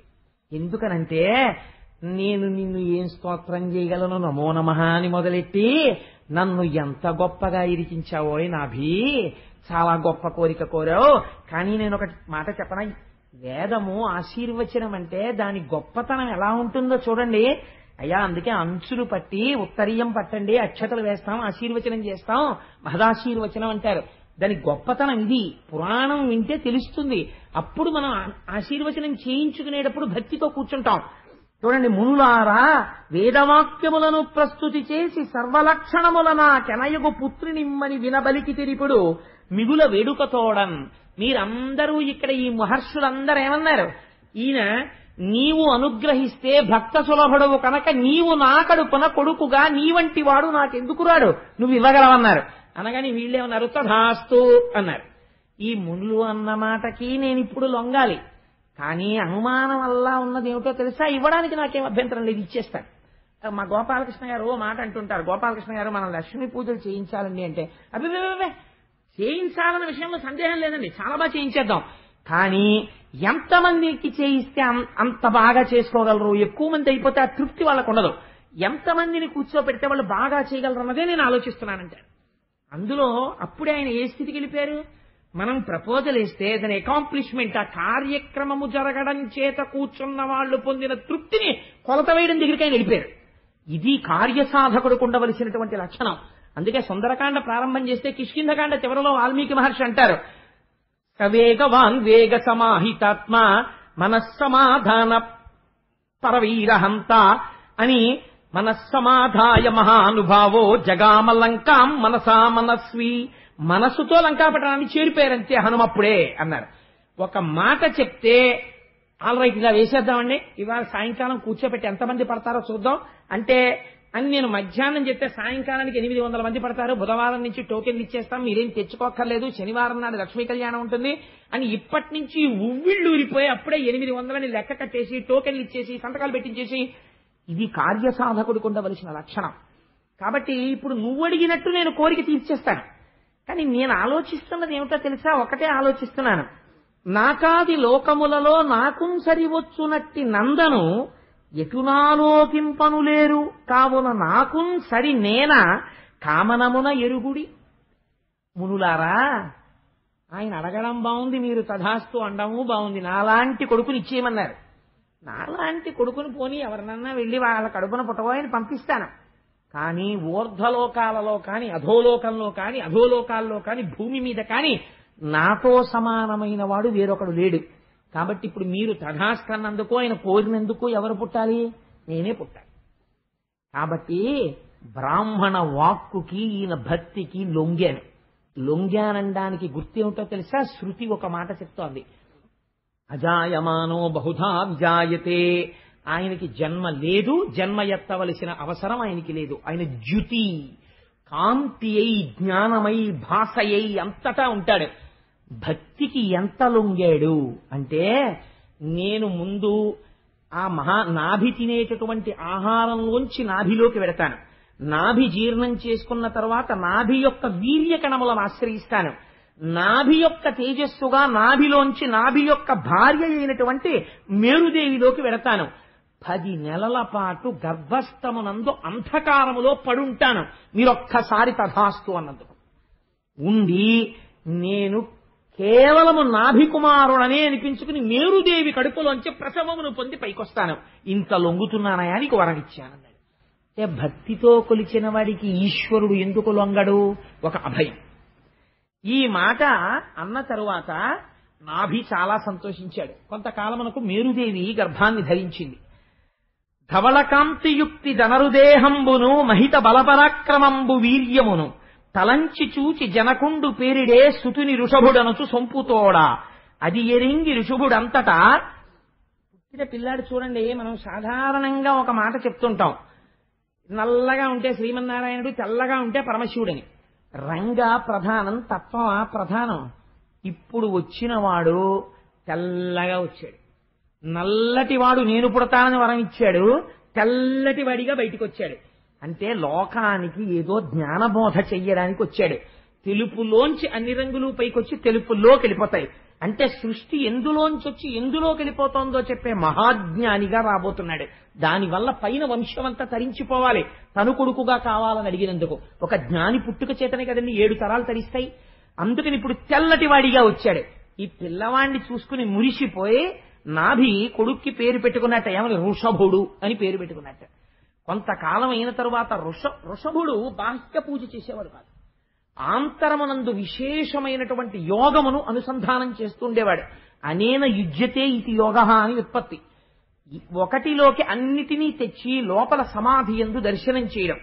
ఇంద్రుడికి కోపం వచ్చింది, బాహ్య కర్మలు చెయ్యట్లేదు ఋషభుడని వర్షం కురిపించడం ఆపేశాడు. ఆపేస్తే తండ్రి వెళ్లి ఋషభుడితో బాధపడ్డాడు, మన రాజ్యంలో వర్షం పట్టలేదురా, క్షామం వచ్చేట్టున్నాడు. ఋషభుడు ఒక్క నవ్వు నవ్వి తన యోగ బలంతో మేఘాలను సృష్టించి తన రాజ్యం ఎంతవరకు ఉందో అంతవరకు వర్షాలు కురిపించాడు. కురిపిస్తే అది ఎరింగి ఋషభుడంతట యోగమాయాబలంబు కథన అఖిల రాజ్యమందు కురియజేసే అత్యంత సంపూర్ణ వృష్టి దినదినంబు వృద్ధి పొందా. దాని చేత ఎక్కడ చూసినా పంటలు పండి సస్యశ్యామలమైపోయి నాభి పరమ సంతోషం పడేటట్టుగా ఈ ఋషభుడు ప్రవర్తించాడు. ఋషభుడు లాంటి కొడుకు పుట్టాడు, అంతే చాలని పరమ సంతోషాన్ని పొంది ఋషభుడికి పట్టాభిషేకం చేసి, మీరు గమ్మత్తు గమనించాలి, తను కోరాడు, ఈశ్వరుడు కొడుకుగా వచ్చాడు. అయినా సరే ఎందుకండి అక్కడికో వెళ్ళేందుకండి తపస్సు, మా ఇంట్లోనే ఉన్నాడుగా మా అబ్బాయి రూపంలో ఈశ్వరుడు అని అడ్వర్టైజ్మెంట్ చేసుకుని ఇంట్లో ఉండలేదు. ఇక్కడ ఉన్నవి భోగస్థానములే. నేను ఇక్కడ ఈశ్వరుణ్ణి పట్టుకోవాలి, మా ఇంట్లో తిరుగుతున్న ఈశ్వరుణ్ణి కాదు, ఇక్కడ పట్టుకోవడం నేర్చుకోవాలి ఈశ్వరుణ్ణి. అటువంటి తపస్సు కోసం నాభి ఇల్లు విడిచిపెట్టి వెళ్ళిపోయాడు. వెళ్ళిపోయి తపస్సు చేసి బ్రహ్మమునందు కలిసిపోయాడు. ఇప్పుడు నాభి ఒక కొత్త మార్గాన్ని ఆవిష్కరించాడు. ఏ మార్గాన్ని ఆవిష్కరించాడు? యజ్ఞము యొక్క గొప్పతనాన్ని ఆవిష్కరించాడు. యజ్ఞము చేత భక్తి చేత పరమేశ్వరుణ్ణి ఎలాగా కట్టి తన కొడుకుగా తెచ్చుకోవచ్చు, గృహస్థాశ్రమంలో ఉన్నవాడు ఏ స్థితిని పొందవచ్చు. మోక్షం ఇమ్మని అడగలేదు, కానీ ఋషభుణ్ణి కొడుకుగా పొంది వైరాగ్య సంపత్తి చేత తాను మోక్షం పొందాడు. ఇది నాభి యొక్క వృత్తాంతం. ఋషభుడు చాలా కాలం రాజ్యం చేశాడు, కొన్ని వేల సంవత్సరములు రాజ్యం చేసి ఆయన కూడా వివాహం చేసుకుని, ఆ వివాహం చేసుకున్న తర్వాత తన కుమారుల్ని పిలిచి రాజ్యం అప్పజెప్పేశాడు. అప్పజెప్పేసి వృద్ధుడై వెళ్ళిపోయే ముందు పిల్లల్ని పిలిచి ఒక మాట చెప్పాడు. ఇది అంటారు, ఋషభుడి యొక్క చరిత్ర ఎవరు వింటున్నారో అటువంటి వారికి సాక్షాత్తుగా శ్రీ మహావిష్ణువు యొక్క అనుగ్రహం కలుగుతుంది అంటారు. ఇంతటి అవతారం వచ్చి ఏమీ చెప్పకుండా వెళ్ళిపోయింది అనుకోండి, వెళ్ళిపోతే మానవాళికి ఒక సందేశం అందదు. అందుకే ఋషభుడు ఒక మాట చెప్పాడు పిల్లలకి, తనయులారా వినుడు ధరలోన పుట్టిన పురుషులకును శునకములకు లేని కష్టములను తెచ్చు కాన కామంబుల వలన బుద్ధి చేయవలదు మీరు. కుక్క ఎన్ని కష్టాలు పడుతుందో కుక్కని సాధారణంగా పవిత్రమైన ప్రదేశంలోకి రానివ్వరు. ఎందుకనంటే జ్ఞాని దృష్టిలో కుక్కైనా ఒకటే, ఇంకోటైనా ఒకటే, అన్నిటి యందు సమబుద్ధితో ఉంటాడు. అందుకని కాదు, దాని దేహము యొక్క స్థితి చేత అది ఎక్కడైనా ఇంటి లోపలికి కానీ దేవాలయంలోకి కానీ ఇలాంటి చోట ప్రవేశిస్తే దేవతలు ఆ రోజు నివేదన స్వీకరించరు అని. అందుచేత ఏమవుతుంది, కుక్క ఎన్ని కష్టాలు పడుతుంది. అందుకే కుక్క ఒకదానికి చీత్తారు, చీ కుక్క అంటారు. అందుకని కుక్క ముట్టేసిందిరా అంటారు. ఏదైనా వ్రతం పాడైపోయింది అనుకోండి, కుక్క ముట్టేసుకుందండి అంటారు. కుక్క ఎన్ని కష్టాలు పడుతోందో అత్యంత పవిత్రమైన ఉపాధిని పొందినటువంటి మనిషి కూడా అన్ని కష్టాలు పడుతున్నాడు. దేనివల్ల తెలుసా? ఈశ్వరుడి వల్ల కాదు, కేవలము కామము చేత. కామము అంటే మీరు ఒకటి అర్థం చేసుకోండి, కామము అన్న మాట నేను ఉచ్చరించినప్పుడల్లా నేను కేవలము స్త్రీ పురుష సంబంధమైన గ్రామ్య సుఖము గురించి నేను మాట్లాడటం లేదు. కామం అంటే కోరిక. కోరికకి ఒక లక్షణం ఉంటుంది. అది ఏం చేస్తుందో తెలుసా అండి? అంధత్వమును ఏర్పరుస్తుంది లోపల. ఎందుకని అంటే మీరు ఒక కోరికకి లొంగారనుకోండి, ఒక పరిమితమైనటువంటి కోరిక పెట్టుకుని మీ శక్తి చూసుకుని అక్కడ వరకు మీరు ప్రయాణం చేయడం గృహస్థాశ్రమంలో దోషం కాదు. కానీ మీ అలివిలేని కోరిక మీరు పెంచుకోవడం మొదలెట్టారనుకోండి, వాళ్ళని చూసి వీళ్ళని చూసి నాకు ₹1,00,00,000 ఉంటే బాగుండు, నేను కూడా అమెరికా అధ్యక్షుడిని అయిపోతే బాగుండు, లేకపోతే నేను కూడా ఇండియాకి ప్రైమ్ మినిస్టర్ అయిపోతే బాగుండు అని వెర్రి కోరిక పుట్టింది అనుకోండి, అర్థం లేని పనులన్నీ మొదలు పెడతాడు. దీనివల్ల ఏమైపోతుందంటే మీకు కోరిక పుట్టింది అనగానే ఆ కోరిక మిమ్మల్ని బంధిస్తుంది. ఇదేం చేస్తుందంటే మిమ్మల్ని తిప్పడం మొదలెడుతుంది. ఆ కోరిక ఎలా తీరుతుందండి? డబ్బులు రావాలి. డబ్బుల కోసం ఏం చేయాలి? తిరగడం మొదలెట్టాలి. ఇప్పుడు ఏమవుతుందంటే ధర్మము గాడి తప్పవచ్చు, అధర్మములోకి వెళ్ళవచ్చు, లేదా మీకు ఉండవలసిన దానికన్నా అనవసరమైన దానికి తిరగడంలో మీరు చెయ్యవలసిన ఈశ్వరారాధన మీరు వదులుకుంటున్నారు. కాబట్టి ఏమైపోయింది? కోరికలు మిమ్మల్ని బంధించేసి కళ్ళల్లో ధూళి పోసేసి కనపడకుండా చేసేస్తాయి. అప్పుడు కుక్క కన్నా హీనమైపోతాడు. ఏమంటారు అందరూ? ఎందుకంటే వాడికి అన్ని కోరికలు, ఆ కోరికల వల్లే పాడైపోయాడంటారు. కాబట్టి కుక్కంత స్థాయికి ఎప్పుడు దిగజారిపోతావు, ఎప్పుడు ఛీ అనిపించుకుంటావు? కామన చేత. కామనని అదుపు చెయ్యి. ఈ కోరిక అవసరమా అని ఒక ప్రశ్నవి. అవసరమే, ఇది చాలా అవసరము అని నీకు అనిపిస్తే చెయ్యి. అలా అవసరము అనిపిస్తే, నేను ఒక మాట చెప్పనండి, మీకు ఒక పరమ యథార్థమైన మాట చెప్తున్నాను. నేను ఇవాళ అబద్ధం చెప్పడానికి నేను ఈ మాట చెప్పట్లేదు. దేశంలో తీర్థయాత్ర చేయడం అన్నది కూడా ఒక స్థితి తరువాత అనవసరమైన పని అయిపోతుంది. శాస్త్రం అలాగే మాట్లాడింది. ఎందుకో తెలుసా అండి? చాలా బరువు అవుతుంది, చేయకూడదు. ఎందుకంటే ఒంట్లో ఓపిక ఉన్నప్పుడు మీరు యాత్ర చేయాలి. ఒంట్లో ఓపిక ఉన్నప్పుడు యాత్ర చేసినప్పుడు మీరు సమస్తము మనస్సు దేవాలయంలోకి వెళ్ళినప్పుడు పూర్ణంగా దాని మీదే పెట్టాలి. మీరు పునః ఇక్కడ దర్శనం ప్రారంభం చెయ్యాలి. ప్రారంభం చేస్తే మీరు ఇంటికి వచ్చి ఈజీ చైర్లో కూర్చున్నారనుకోండి, ఏదో ఒక దేవాలయాన్ని దర్శనం చెయ్యాలి అని మీకు అనిపించింది అనుకోండి, ఏదో ఒక క్షేత్రం, మీరు వెళ్ళిన ఒక క్షేత్రం మీకు జ్ఞాపకానికి వచ్చింది. మీరు ఆ క్షేత్రం మళ్లీ వెడదామని అనిపించకూడదు. ఓపిక ఉన్నప్పుడు ఎన్ని మాటలైనా వెళ్ళచ్చు, నేను కాదంటలేదు. ఆర్థిక పరిపుష్టి ఉండి ఒంట్లో ఓపిక ఉంటే 1000 మాటలు వెళ్ళండి, తప్పులేదు. వృద్ధాప్యం వచ్చిన తర్వాత తినేయకూడదు పట్టుకుని, నన్ను అక్కడికి తీసుకెళ్ళి ఇక్కడికి. నీ ఒంట్లో ఓపిక ఉన్నప్పుడు వెళ్ళడం మానేశావా, ఇప్పుడు తినేస్తావా అందరినీ, తప్పది.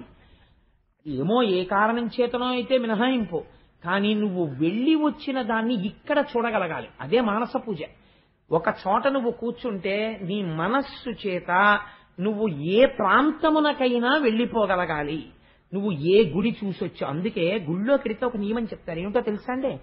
గుళ్ళోకి వెళ్ళి బయటకు వచ్చిన తర్వాత కాసేపు కూర్చోండి అంటారు. కాసేపు కూర్చోండి అని ఎందుకంటారో తెలుసా అండి? నువ్వేం చూసావో అదోసారి చెక్ చేయి. కాసేపు మీరు చూసేస్తారు కదా, గుడి అంతా చూసేశాక మీరు ఇలా కూర్చున్నారనుకోండి, ఇలా కూర్చుంటే మీకు మొత్తం గుడి ప్రాంగణం అంతా జ్ఞాపకానికి వచ్చేయాలి. నేను అయ్యప్ప స్వామి గుడికి వెళ్ళాలి అని అనిపించింది అనుకోండి, ఒక్కసారి నేను దొరగారి కారులోంచి దిగి ఆ రోడ్లోంచి అలా నడిచొస్తుంటే అక్కడ సెక్యూరిటీ గార్డు కనపడి అలా నేను కుడి పక్కకి తిరగగానే ఆ గట్టు దాటి లోపలికి వస్తే హనుమ చుట్టూ ప్రదక్షిణం, ఆ మూలకుండేటటువంటి సింధూరం డబ్బా, అక్కడ అద్దం, అక్కడ ఉన్నటువంటి బ్రహ్మచారి, ఆ ఎదురుగుండా ఉన్న పళ్ళెం, ఆయన నాకు పెట్టే పాదుకలు, అక్కడి నుంచి ఎదురుగుండా వెడితే ఉండే రామాలయం, దాని మీద ఉండేటటువంటి భగవద్గీత మూర్తి, అది దాటి వెళ్ళిన తర్వాత సప్త, దాని మీద అరుగులోంచి దాటిన తర్వాత గడప దాటి వెడితే బల్ల వెనకాతల అతి సౌమ్యమైన ఆచార్యులు గారి వెనకాతల గదిలో సీతారామ లక్ష్మణులు, హనుమ, ఎర్రటి ముఖంతో గులాబీ రంగుతో సీతమ్మ, ఆవిడ కిరీటం, నిలబడినటువంటి అమ్మవారు, ఆవిడ కట్టుకున్నటువంటి చీర, అందంగా ఆచార్యులు గారు కట్టేటటువంటి ఆ వస్త్రాలంకారం, పక్కన రామచంద్రమూర్తి, ఆయన చేతిలో కోదండం, ఆయన అభయహస్తం, కాళ్ల దగ్గర ఇలా కూర్చుని ఆయన పంచ తగిలేట్టుగా కూర్చున్న హనుమ, పక్కన లక్ష్మణస్వామి, ఆయన పట్టుకున్న ధనస్సు, ఆచార్యులు గారు ఇచ్చేటటువంటి నీరాజనం, ఆయన పట్టుకొచ్చి ఉద్ధరణితో నా చేత్తో పోసే నీళ్లు, నేను చేయి గడుక్కుని పట్టుకునే మంత్రపుష్పం, ఆయన చదివేసిన తర్వాత నేను ఆ పళ్ళెంలో వేసేటటువంటి పువ్వు, ఆయన నా గోత్రనామాలు చెప్తూ స్వామి పాదాల మీద వెయ్యడం, బయటకు వస్తుంటే ఎవరో దండం పెట్టడం, ఆ తర్వాత అది యువతలకి దాటి మళ్ళీ కొంచెం ఇలా కుడిపక్కకి తిరిగితే ఓ చిన్న గూట్లో త్యాగరాజస్వామి వారు ఇలా బ్రహ్మం వంక చూస్తూ పరవశించిపోతూ ఇలా తుంబుర పట్టుకుని ఆయన, ఇటు పక్కన కృష్ణ భగవానుడు, రుక్మిణీదేవి నిలబడి మంచి పంచ కట్టుకుని అమ్మవారు, అక్కడేమో అద్దాలతో ఎన్ని డబ్బులు లోపలున్నాయో కనపడేటటువంటి హుండీ, అందులోకి వేస్తే ఇలా మహానందిలో నీళ్లలోకి వెడుతున్న రూపాయి కనపడినట్టు ట్రాన్స్పరెన్సీ కనపడే ఒక విచిత్రమైన హుండీ, అక్కడేమో ఆచార్యులు గారు అబ్బాయి నవ్వుతూ అతనిచ్చే పాదుకలు, అతనిచ్చే నీరాజనం చూసి మళ్ళీ అందులోంచి బయటికి వచ్చి ఆలయ ప్రాంగణంలోకి వచ్చి కుడిపక్కకి తిరిగితే కనబడే దత్తాత్రేయ స్వామి వారు. ఇవన్నీ నీకు ఇక్కడ ముద్రపడాలి. ఇప్పుడు అయ్యప్ప స్వామి వరకు నేను ఎక్కడ చెప్పను, ఇక్కడ నీకు కనపడ్డం మొదలైతే నువ్వు ఓపికన్నప్పుడు చేసిన దర్శనానికి ఏమైనా సార్థకత. ఇవి ఏవీ నువ్వు చూడలేకపోతుంటే ఇక్కడ నువ్వు ఎందుకు గుళ్ళోకి వెళ్ళినట్టు? అలా ఎక్కడైనా పొరపాటు పడ్డావేమో చూసుకోవడానికే కూర్చోమంటారు. కూర్చుని కళ్ళు మూసుకొని నువ్వు గుళ్ళోకి వచ్చిన దగ్గర నుంచి ఏమేం చూసావో ఒక్కసారి గుర్తు తెచ్చుకుని, ఫలానా చోట ఏముంది గుర్తు రావట్లేదు అనిపిస్తే మళ్ళీ ఓసారి అక్కడికి వెళ్ళి చూసి నమస్కారం పెట్టి వెళ్ళిపోతే నీకు ఇక్కడ ముద్ర పడిపోతే వృద్ధాప్యం వచ్చిన తర్వాత నువ్వు ఎక్కడ కూర్చో, శ్రీశైలం పెడతావు, వెంకటాచలం పెడతావు, కాశీ పెడతావు, గయ ఎడతావు, ప్రయాగ ఎడతావు, ఎక్కడికైనా వెళ్ళిపోతావు. ఇలా వెళ్ళిపోగలిగితే నీ జన్మ సార్థకత అయిపోతుంటుంది. బాల్కనీలో కూర్చున్నట్టు కనపడుతుంటావు, కానీ నువ్వు కాశీలో విశ్వేశ్వరలింగానికి అభిషేకం చేసేస్తుంటావు. ఈశ్వరుడికి ఒక్కడికే తెలుసు నువ్వు అక్కడ నుండి అభిషేకం చేస్తున్నావు అవసర సంధ్య వేళలోనే.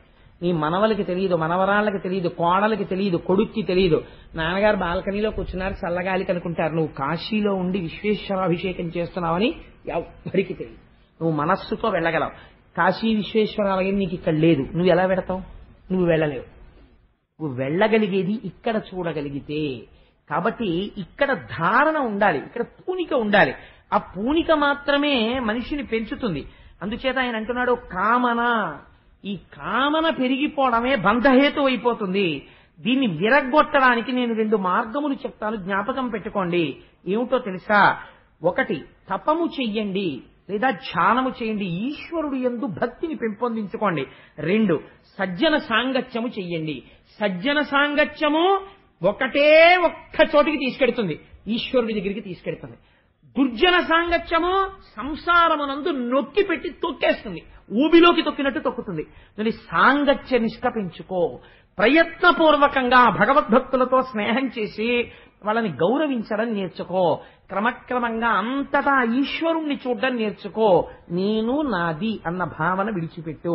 అరయ కర్మరూపమగు అవిద్యాజన్మమైన హృదయ బంధనాది లతల అప్రమత్త యోగమును మహాచురికచే తెంపవలయునంత తెంపుతోడా. కొంతకాలం అయిపోయిన తర్వాత ఇంకా అలా భోగాల్లో కొట్టుకుపోవడం కాదు, అగ్నిధ్రుడిలాగా కొంతకాలం అయిపోయిన తర్వాత జ్ఞానమనే కత్తి చేత్తో పట్టుకుని ఈ అభిమానాలనేటటువంటి లతల్ని ప్రయత్నపూర్వకంగా తెగకోసి ఈశ్వరుడితో అనుబంధం పెట్టుకుని మోక్షమును పొందు అని తన బిడ్డలకి చెప్పి, నేను బయలుదేరుతున్నాను, ఇంకా నేను దేనిని పొందాలో దాన్ని పొందడానికి బయలుదేరుతున్నాను, మీ అందరూ రాజ్యం సంతోషంగా చేసుకోండి అని చెప్పి మహానుభావుడు బయలుదేరాడు. అంతే, ఆ క్షణం ఈ గీత అంటే లేదా ఈ వాక్యములను కొడుకులతో చెప్పడానికి మాట్లాడి పూర్తి చేసినది ఏది ఉందో దాని తర్వాత ఇంకా వృషభుడు జీవితంలో మాట్లాడవలసిన అవసరం ఏంటి లేదు. ఇంకా మౌనమే, ఏమీ కోరిక లేదు, ఇది నేను కాదు, ఈ లోనున్నదేది ఈశ్వరుడు, ఇది ఆయన్ని చేరుకునే వరకు ఇది అంటిపెట్టుకుని ఉంటుందంతే. కాబట్టి ప్రారంధమైపోయే వరకు దీనితో ఉంటాను. ఇది పడిపోతుంది ఒకనాడు, లోపలది తన స్థితిని తాను పొందేస్తుంది. అందుకని అప్పటి వరకు దీన్ని మోస్తాను. కూలికొచ్చిన వాడు బియ్యం బస్తాన్ని ఎలా పట్టుకొస్తాడో మహాజ్ఞాని శరీరాన్ని అలా మోస్తాడు. కూలివాడు ఎప్పుడెప్పుడు బస్తా పారేద్దామా అని చూస్తాడు, మహాజ్ఞాని శరీరాన్ని ప్రారంధం అయిపోతే ఎంత తొందరగా వదిలిపెట్టేద్దామా అని చూస్తాడు. అందుకని ఆయన ఏం చేశాట, మౌని అయి వృషభుడు సామాన్యమైన అందగాడు కాదండి, నారాయణాంశ బ్రహ్మాండమైనటువంటి భుజనూపురములతో గోచి కూడా తీసేసి దిగంబరుడై అంతఃపురంలోంచి బయటికి వెళ్ళిపోయాడు. అందుకే రామకృష్ణ పరమహంస అంటారు, నోటితో చెప్పడం కాదు, వైరాగ్య భావన కలిగిన నాడు ఎటువంటి స్థితిని పొందుతాడో చూడండి. అంతఃపురంలో సింహాసనం మీద కూర్చుని రాజ్య పరిపాలన చేసిన వృషభుడు ఇంతటి అందగాడు, అంతెత్తు మూర్తి దిగంబరుడై మౌనంగా నిశ్శబ్దంగా చిరునవ్వుతో వెళ్ళిపోతుంటే మోహమును పొందారు చాలా మంది. ఆయన యొక్క రూపాన్ని చూసి ఏం అందగాడని, ఆయన మాత్రం మాట్లాడకుండా వెళ్ళిపోతున్నాడు. అలా వెళ్ళిపోతున్నాడు. ఎక్కడికి వెళ్ళిపోతున్నాడు ఆయనకే తెలియదు, వెళ్ళిపోతున్నాడు. కొంత దూరం వెళ్ళిపోయిన తర్వాత ఒళ్ళ స్నానం లేదు, ఒళ్ళంతా ధూళి పట్టేసింది. ధూళి చేత మిగుల ధూసరితంబైన జడలు కట్టికడు పింగళి వర్ణనమున కేశపాశమును వెలిగించుతూ ఇతరులెవరు తన్ను ఎరుగకుండా. కొంతకాలం అయిపోయేటప్పటికీ పూర్వం వృషభుణ్ణి చూసిన వారు చూసినా గుర్తుపట్టలేదు. ఒళ్ళంతా ఇంత మందాన మట్టి అట్ట కట్టేసింది. మెల్లిగా జుట్టు జడలు కట్టేసి ఎర్రటి రంగుతో జడలు వేళ్లాడుతున్నాయి. ఒక ఉన్మాది, ఒక భూతావేశం, ఒక పిశాచం పట్టినవాడు ఎలా వెళ్ళిపోతాడో అలా వెళ్ళిపోతున్నాడు. పిల్లలు రాళ్లు పెట్టి కొట్టారు, కొంతమంది పళ్ళు పెట్టి కొట్టారు, కొంతమంది ఆయన మీద మూత్ర విసర్జన చేశారు. పిచ్చివాడు అన్నారు, కర్రలు విసిరారు. ఆయన అందరి వంక చూసి ఒక చిరునవ్వు నవ్వేవాడు, మాట మాట్లాడేవాడు కాదు. అమాయకత్వం రా, లోపల ఉన్నటువంటి వాడు ఈశ్వరుడు, పైన దేహము, ఇది నేను కాదు, ఇది పడిపోయేంత వరకు ఇలా తిరుగుతాడు అని వెళ్ళిపోతున్నాడు. వెళ్ళిపోయి చాలా కాలానికి అవధూత వేషమున ఇట్లవనిన్ మలినంబులైన అవయవములతో తవిలి జరించుచునుండెను భువి భూతాక్రాంతుడైన పురుషుని మాట్కిన్. భూతావేశం కలిగిన వాడు ఎలా తిరుగుతాడో అలా తిరుగుతున్నాడు. తిరుగుతూ కొంతకాలానికి ఎందుకింక తిరగడం, ఏదో చేతిలో పడితే తింటాం, దొరికితే తాగుతాం, ఏమవుతుంది, లేకపోతే దేహం పడిపోతుంది, ఈ దేహం నేను కాదు కదా, అది పడిపోతే వచ్చిన నష్టం ఏమిటి అని ఒక చిత్రమైన వ్రతం పట్టేట. ఏమిటో తెలుసా అండి, జనుల తిట్లు యోగ సంచారమెల్లా విరుద్ధమనుచు ఆత్మ బుద్ధి చూచి అజగరంబు మాట్కి అవనిపై నుండే భీభత్స కర్మమునకు పాలుపడుచు. భీభత్స కర్మ అన్నారు పోతన గారు, ఎవరు చేయలేరయా ఈ పని. అజగర వ్రతం చేశాడండి. అజగరం అంటే ఏంటో తెలుసా, కొండ చిలవ, పెద్ద పాము. అజగరం అంటే కొండ చిలవ ఎలా భూమి మీద పడిపోయి ఉండిపోతుందో అలా ఒక చోట భూమి మీద పడిపోయి ఉండిపోయాడు. ఇప్పుడు ఏమిటి కథలు, అలా నవ్వుతూ పడుంటాడు. ఎవరో తీసుకొచ్చి పాపం రాళ్ళేసి కొట్టేవాడు, తిట్టేవాడు, పుడిచేవాడు, లేచేవాడు కాదు, నవ్వేవాడు. ఎవరో తీసుకొచ్చి పాపం అయ్యో ఏమిటో అలా పడిపోయాడు, పోన్లేండి ఎవరి జోలికి వచ్చాడు, ఏం చేశాడు అని అరటిపండు ఇట్టేవాడు, తినేవాడు. అక్కడే మల విసర్జన చేసేవాడు, అక్కడే మూత్ర విసర్జన చేసేవాడు, అందులోనే పొర్లుతూ ఉండేవాడు. ఈయన మల విసర్జన చేస్తే అందులోంచి 10 యోజనముల దూరము సుగంధము వ్యాప్తి చెందుతుండేది. అటువంటి యోగాన్ని పొందేశాడు.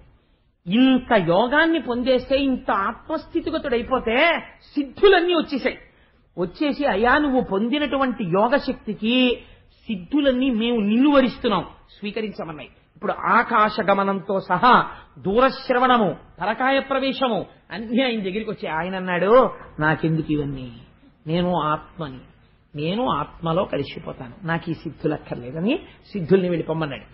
వెళ్ళిపోమ్మని అలా పడుండేవాడు భూమి మీద.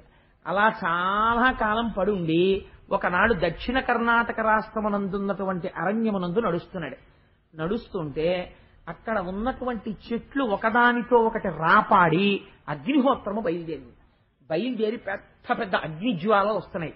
వాటి వంక చూస్తూ నవ్వుతూ నిలబడ్డాడు. ఎందువల్ల ఏమవుతుంది అంటుకుంటే, నేను కాని శరీరము పడిపోతుంది.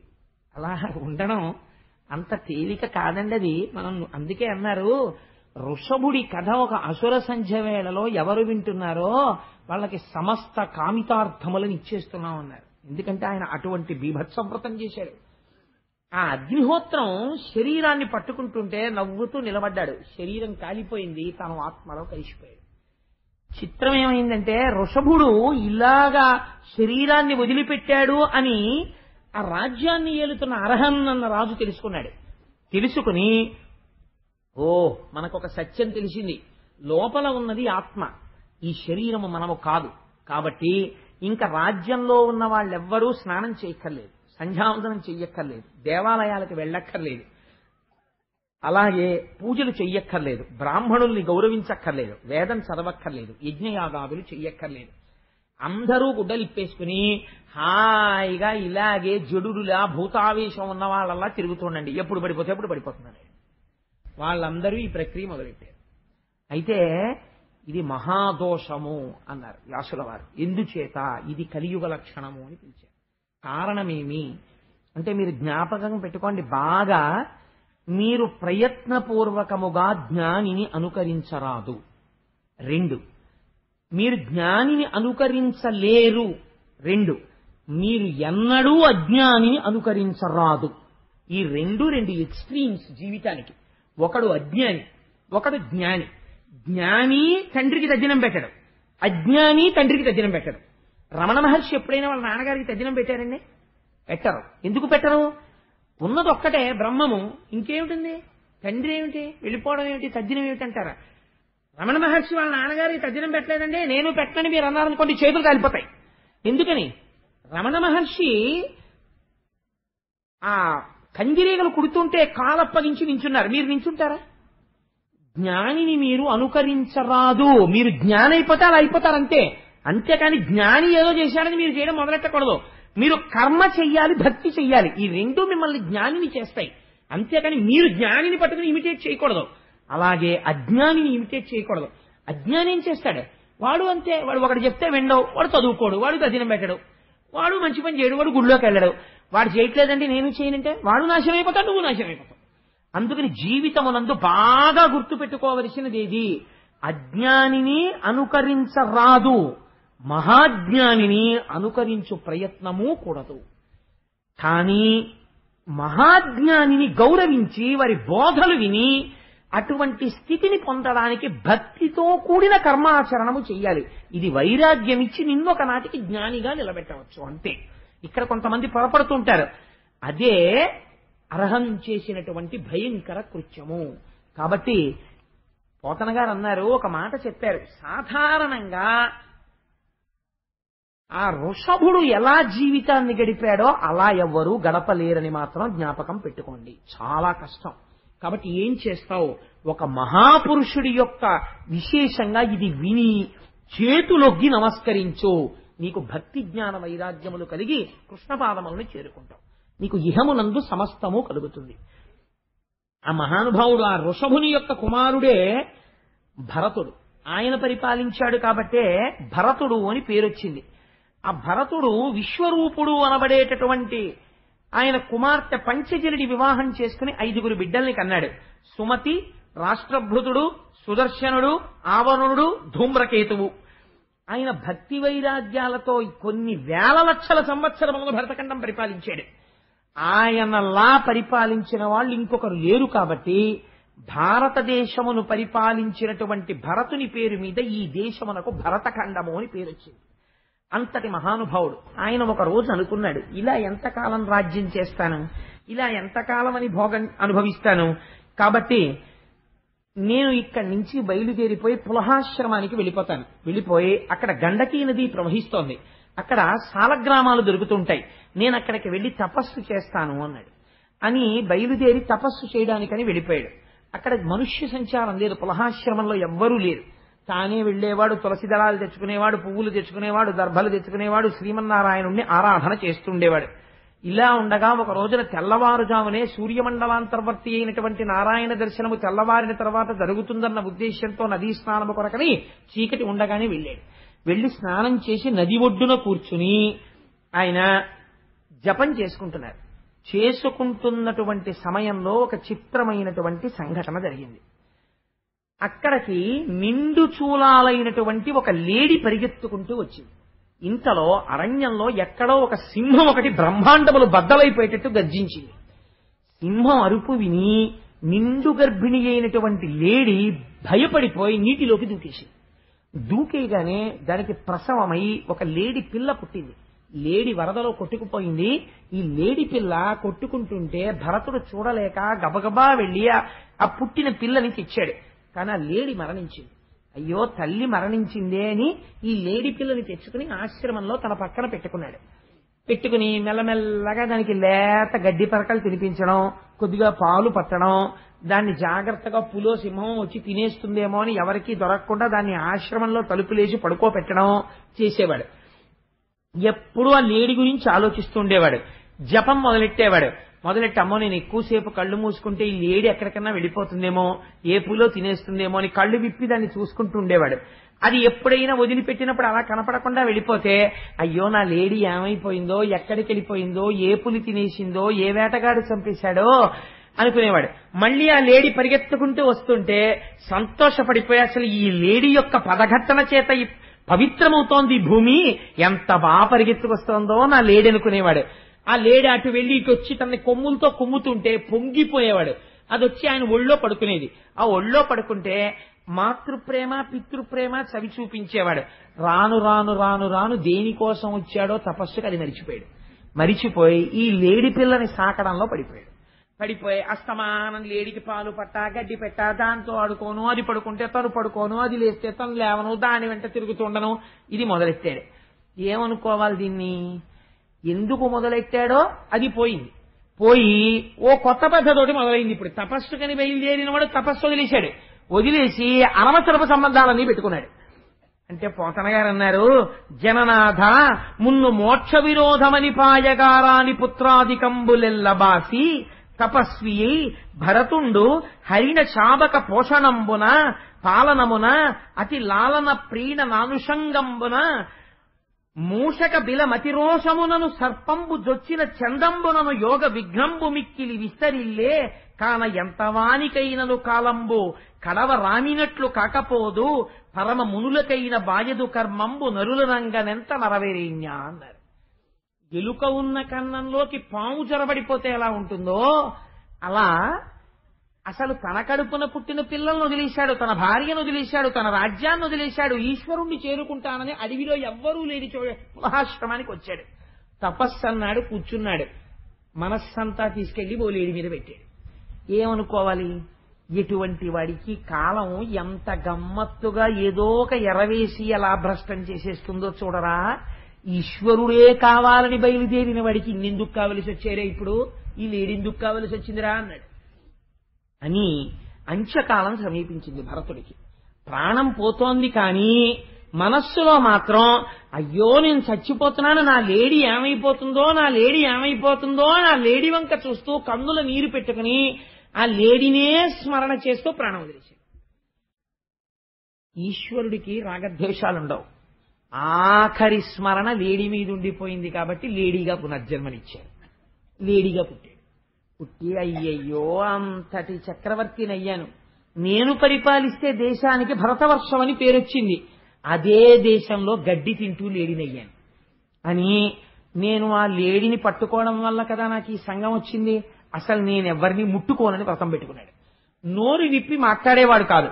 పచ్చగడ్డి తింటే దాని మీద ఉన్న క్రిములు చచ్చిపోతాయని ఎండుగడ్డి మాత్రమే తినేది ఆ లేడీ. అంత విచిత్రమైన వ్రతం పెట్టుకుని తన పూర్వజన్మలో ఎక్కడ ప్రాణం విడిచిపెట్టాడో పులహాశ్రమానికి వచ్చాడు. ఒక్కనాడు నోరు విప్పి అరిచేది కాదు ఆ లేడీ, ఏ మందతోనూ కూడేది కాదు. లోపల ఎప్పుడు నారాయణ స్మరణం నారాయణ స్మరణం నారాయణ స్మరణం చేసుకుంటూ అలా ఎండుటాకులు ఎండుగడ్డి తింటూ జీవితాన్ని గడిపి అంచమునందు భగవంతుణ్ణే స్మరిస్తూ శరీరం విడిచిపెట్టింది. కానీ మోక్షం పొందడానికి మనుష్య శరీరంలోకి రావాలి మళ్ళీ త్రూ ప్రాపర్ ఛానల్. ఏదైనా కూడాను you have not routed your application through proper channel, so the advance copy submitted by you is herewith return, please route it through proper channel అని పై ఆఫీస్ నుంచి కిందకు వచ్చేసినట్టు మళ్ళీ మనుష్యుల్లోకి వెళ్ళాడు. ఈసారి ఎక్కడ పుట్టాడు? అంగిరసుడు అనేటటువంటి ఒక బ్రహ్మజ్ఞాని కడుపున పుట్టాడు.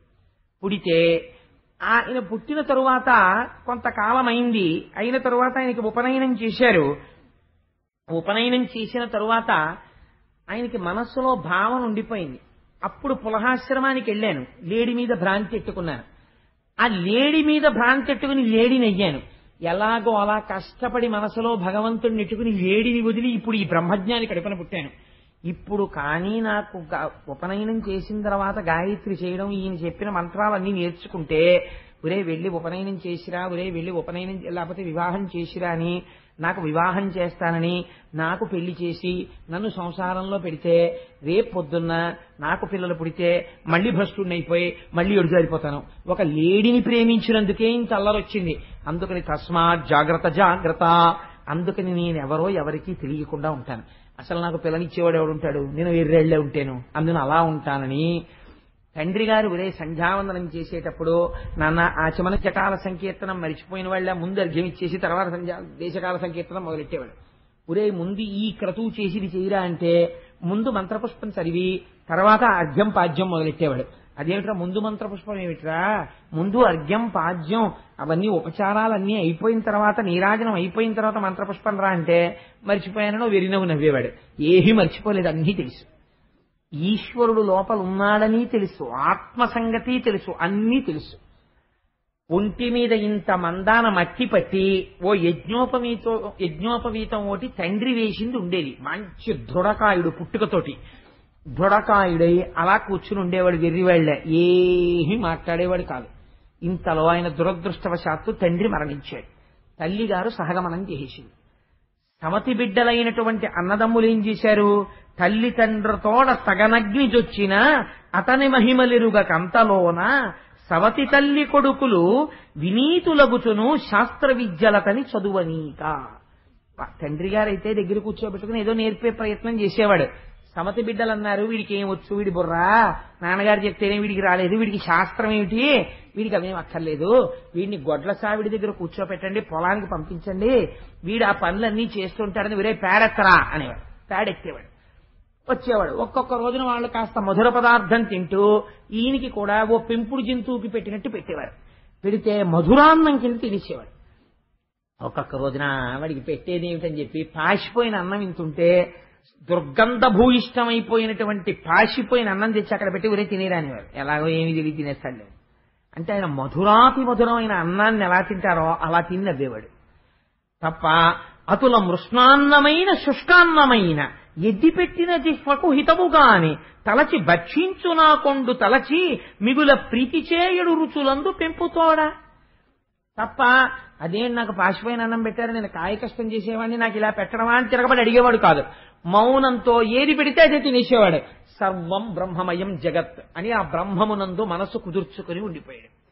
అలా ఉండిపోతే ఓ రోజున అన్నదమ్ములు అన్నారు, ఒరే నువ్వు పొలానికి వెళ్ళి ఆ పొలం మీద అక్కడ మంచె ఉంటుంది, ఆ మంచె మీద కూర్చుని పంటని కాపలా కాయరా అన్నారు. ఆయన మంచెక్కి వీరాసనం వేసుకున్నాడు. వీరాసనం అంటే ఓ ఆసనం మీద కూర్చుని ఎడమ పాదాన్ని తీసి కుడి తొడ మీద పెట్టుకుంటారు. పెట్టుకుని ఎడమ మోచెయ్యి తీసి ఇలా ఎడమ మోకాల మీద ఆంచి ఈ చేతి మీదకి గడ్డాన్ని ఆంచుకుని కూర్చుంటే దాన్ని వీరాసనం అని పిలుస్తారు. వీరాసనే సుస్థితం అని రామచంద్రమూర్తి కూర్చుంటుంటారు. అలా వీరాసనం వేసి కూర్చున్నాడు. ఎందుకు అలా కూర్చున్నాడు? కాపలా కాసేవాడు అలా కూర్చోడు వీరాసనాలు వేసుకుని. అంటే ఈయన అలా కూర్చుని అంతటా బ్రహ్మమునే చూస్తున్నాడు తప్ప ఆయనకు అసలు లోకమునందు వేరు కనపట్టలేదు. ఇప్పుడు ఆయన దగ్గరికి ఎవడైనా వచ్చి శూలం పెట్టి పొడి చేశాడు అనుకోండి, ఆయనకి బ్రహ్మమే కనపడుతుంది. ఆ స్థితిలో ఉన్నాడు వీరాసనం వేసుకుని. ఈ స్థితిలో ఉండగా లోకమునందు కొంతమంది చిత్ర విచిత్రమైన ప్రవృత్తులు ఉన్న వాళ్ళు ఉంటారు. ఓ పిల్లలు లేనటువంటి వ్యక్తి ఏదో కాళికాదేవికి మంచి అవయవహీనత్వం లేని వాడిని బలిస్తే పిల్లలు పుడతారనుకుని బ్రహ్మజ్ఞానుల జోలికెడితే లేనిపోని ప్రమాదాలు వస్తాయి. వీడెవరో బానే ఉన్నాడు, వీడిని తీసుకుపోతాను రండి, వీడు మాట కూడా మాట్లాడటం లేదు, ఎదురు తిరిగని వెళ్ళి తాళ్ళేసి కడుతున్నారు. చక్కగా కట్టించేసుకున్నాడు. పదన్నారు, వెళ్ళిపోయిన తర్వాత ఆలయానికి తీసుకెళ్లారు. ఏదో పెట్టారు, తినేశాడు. తీసుకొచ్చి ఇలా ఒంగు నిన్ను నరికేస్తా ఉన్నారు. ఒంగాడు. కత్తి యందు బ్రహ్మం, నరికేసే వాళ్ళ యందు బ్రహ్మం, కాళికాదేవి యందు బ్రహ్మం, అంతటా బ్రహ్మమని చూసి తల వంచాడు. వెంటనే కాళికాదేవి విగ్రహంలోంచి అమ్మవారు బయటకు వచ్చింది. ఆయన బ్రహ్మజ్ఞాని, మహానుభావుడు, అంతటా ఈశ్వర దర్శనము చేస్తున్నవాడు. ఆయన మీదరా కత్తెత్తుతారు మీరు అని కత్తి తీసి ఆ వచ్చిన వారి శిరస్సులన్నీ నరికేసి ఆవిడ తాండవం చేసింది. ఆయన మాత్రం సంతోషంగా చూసి నవ్వుతూ స్తోత్రం చేయలేదు. బ్రహ్మమే అనుకుని ఓ నమస్కారం పెట్టుకుని మళ్ళీ తిరిగి వచ్చేస్తున్నాడు. ఎంతటి స్థితిని పొందేశాడో చూడండి. వచ్చేస్తుంటే సింధు దేశపు రాజు ఒకడు ఉన్నాడు. ఆయన పేరు రహుగణుడు. ఆయన ఇచ్చుమతీ నదీ తీరంలో ఉన్న కపిల మహర్షి దగ్గర తత్వోపదేశం పొందుదామని ఒక పల్లకీలో వెళ్ళిపోతున్నాడు. లోపల అహంకారం ఏం వదిలిపెట్టలేదు, కానీ తత్వోపదేశం కోసమని వెడుతున్నాడు. అందుకని బోయిలు మోస్తున్నారు. ఏం దగ్గర దాప పూర్వం పాపం అలా మోసి పట్టుకుపోతుండేవారు. పట్టుకుపోతుంటే ఒక బోయికి ఏదో అలసట వచ్చింది, వాడికి జ్వరం వచ్చింది. అయ్యా నేను ఇంక లేచి మొయ్యలేనండి, స్పృహ తప్ప కింద పడిపోతానని అవసరంగానన్నాడు. అంటే సరే వాడిని అక్కడ వదిలేశారు. 4వ బోయి లేకపోతే పల్లకి ఎలా నడుస్తుంది? అందుకని ఒక బోయి కోసం చూస్తుంటే ఈయన బుర్ర ఉంచుకుని వచ్చేస్తున్నాడు.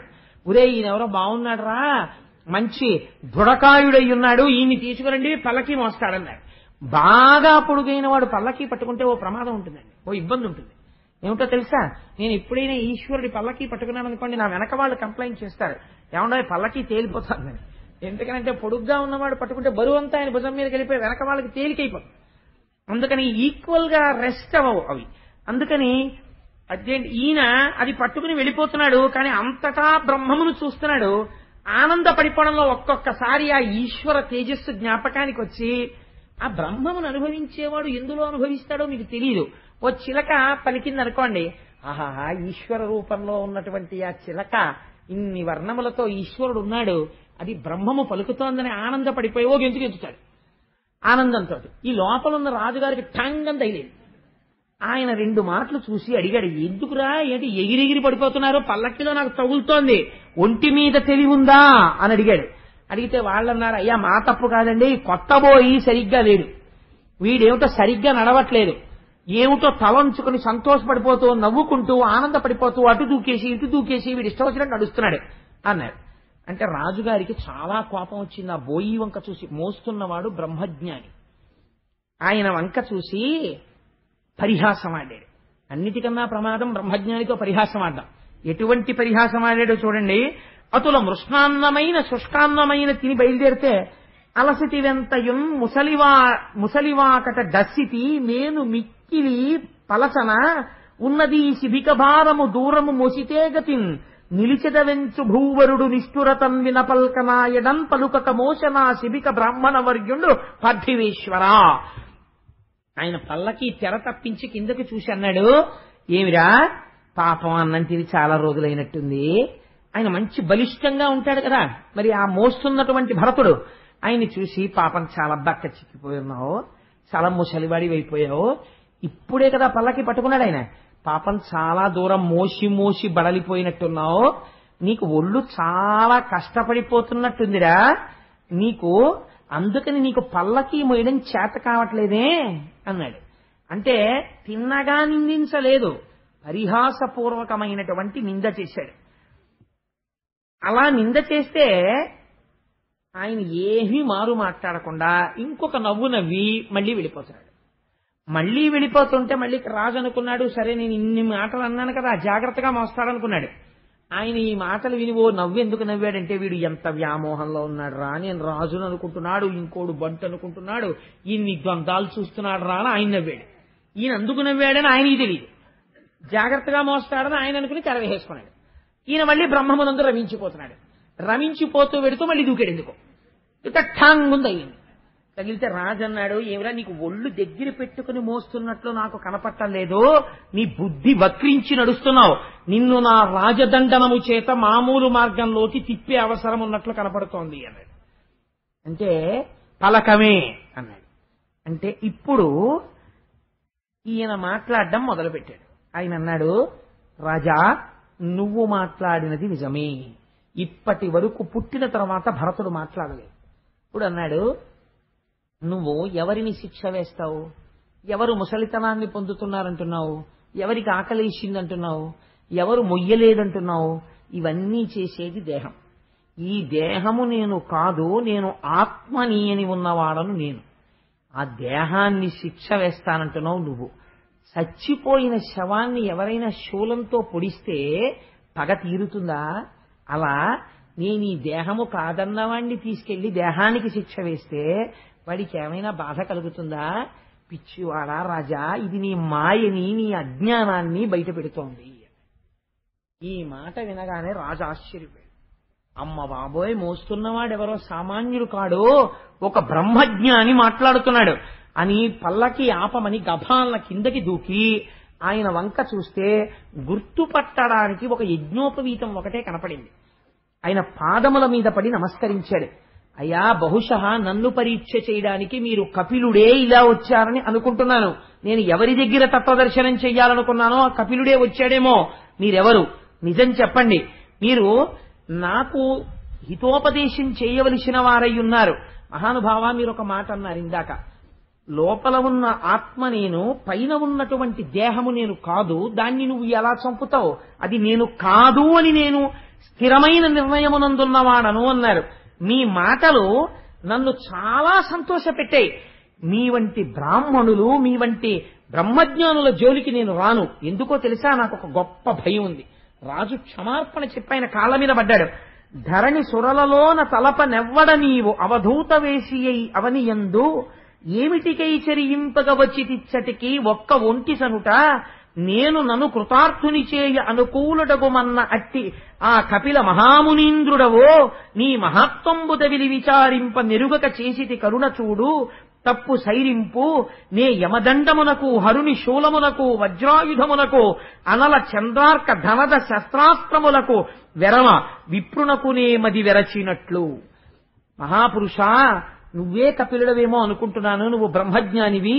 నేను యమధర్మరాజు గారు వచ్చి పాశం వేసినా భయపడను, పరమశివుడు శూలమెత్తినా నేను భయపడను, సాక్షాత్తు సూర్య చంద్ర మొదలైనటువంటి దేవతలు వచ్చి నా మీద అస్త్రాన్ని ప్రయోగించినా నేను బెంగపెట్టుకోను. కానీ మహాపురుషులై బ్రహ్మజ్ఞానులైన బ్రాహ్మణుల జోలికి వెళ్ళడానికి నేను భయపడతాను. మీరు నాతో ఒక మాట అన్నారు, ఈ శరీరము నేను కాదు అని మీరు అంటున్నారు. కానీ నాకొక్క మాట చెప్పండి, లేనిది ఎలా కనపడుతోంది? ఈ కంటికి కనపడుతోంది కదా. ఎంత గొప్ప ప్రశ్న వేశాడో చూడండి. ఒక గిన్నెలో నీరు పోసి కొన్ని గింజలు పోసి అగ్నిహోత్రం మీద పెడితే ఉడికి అన్నము తయారైనట్టు లోపల కలిగిన కామన చేత దహింపబడి ఇంద్రియముల చేత పొందినటువంటి సుఖము వలన మనస్సు ఆనందమును పొందుతోంది కదా.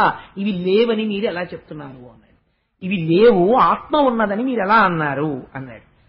అంటే అప్పుడు నవ్వి, రాజా, నువ్వు ఉపదేశం పొందడానికి అర్హతని పొందావు, అందుకుని చెప్తున్నాను. ఈ లేదు అనబడేటటువంటి పదార్థము ఈ కన్నుల చేత లేనిది కాదు, ఈ కన్నులకు కనపడుతుంది. దీన్ని తిరస్కరించకపోతే నువ్వు ఏది కనపడుతోందో అది సత్యమని నిలబడిపోయిన వాడివే. ఇప్పుడు ఇక నీకు బోధ ఎందుకు? ఎదురుగుండా ఉన్నవారు మనుషులు, నేను మనుషుల్ని అనడానికి బోధ అక్కర్లేదు. ఉన్నదొక్కటే, సభాస్వరూపమైనటువంటి పరమశివునకు నమస్కారము అని అన్నాను అనుకోండి. ఇంతమంది లేరు సభలో, శివుడొక్కడే కూర్చున్నాడు అని నేను అన్నాను అనుకోండి. అప్పుడు నేను ఏదో ఒక స్థాయిలో మాట్లాడి ధన్యుడను కావడానికి ప్రయత్నం చేస్తున్న వాడి కింద లెక్క కదా. అంతేగాని మీ అందరికీ నా నమస్కారం అన్నాను అనుకోండి, అనేకత్వాన్ని నేను చూస్తున్నట్టు లెక్క. ఇంకా నేను ఇక్కడ కూర్చోలేదు చెప్పడానికి, వెంటనే దిగిపోవచ్చు. కాబట్టి పరమేశ్వర స్వరూపమైన సభకు నమస్కారము అన్నాను అనుకోండి, సభాభ్య సభాపతిభ్యశ్చ వో నమో నమో, సభ అంతా నేను ఈశ్వర రూపముగా దర్శించుచున్నాను, ఒక్కటే కనపడుతోంది. కాబట్టి ఇప్పుడు ఏమైంది, ఈ నేత్రమునకు అనేకము కనపడతాయి. కారణమేమి? మూడిటి వలన. కాలము, బుద్ధి, నామము. రూపం ఉంటే నామం ఉంటుంది, నామం ఉంటే రూపం ఉంటుంది. మైకో అన్నాను అనుకోండి, ఇది గుర్తొస్తుంది తప్ప వైరు గుర్తురాదుగా. నామం ఉంటే రూపం, రూపం ఉంటే నామం. నామము రూపము రెండూ లేవనుకోండి, మాయ పోయినట్టు. మీకు నేను ఒక్క ఉదాహరణ చెప్తాను, చక్కని పట్టేసుకుంటారు మీరు. ఇది మీరు కొంచెం అర్థం చేసుకుంటే. నన్ను మీరేమని పిలుస్తారు? ఈ సభలో ఉన్న ఇన్ని వేల మంది కూడా రకరకాల పేర్లు పెట్టి నన్ను పిలవరు కదా. మీ అందరూ పిలిస్తే నన్ను ఏమని పిలుస్తారు? కోటేశ్వరరావు గారు అని పిలుస్తారు.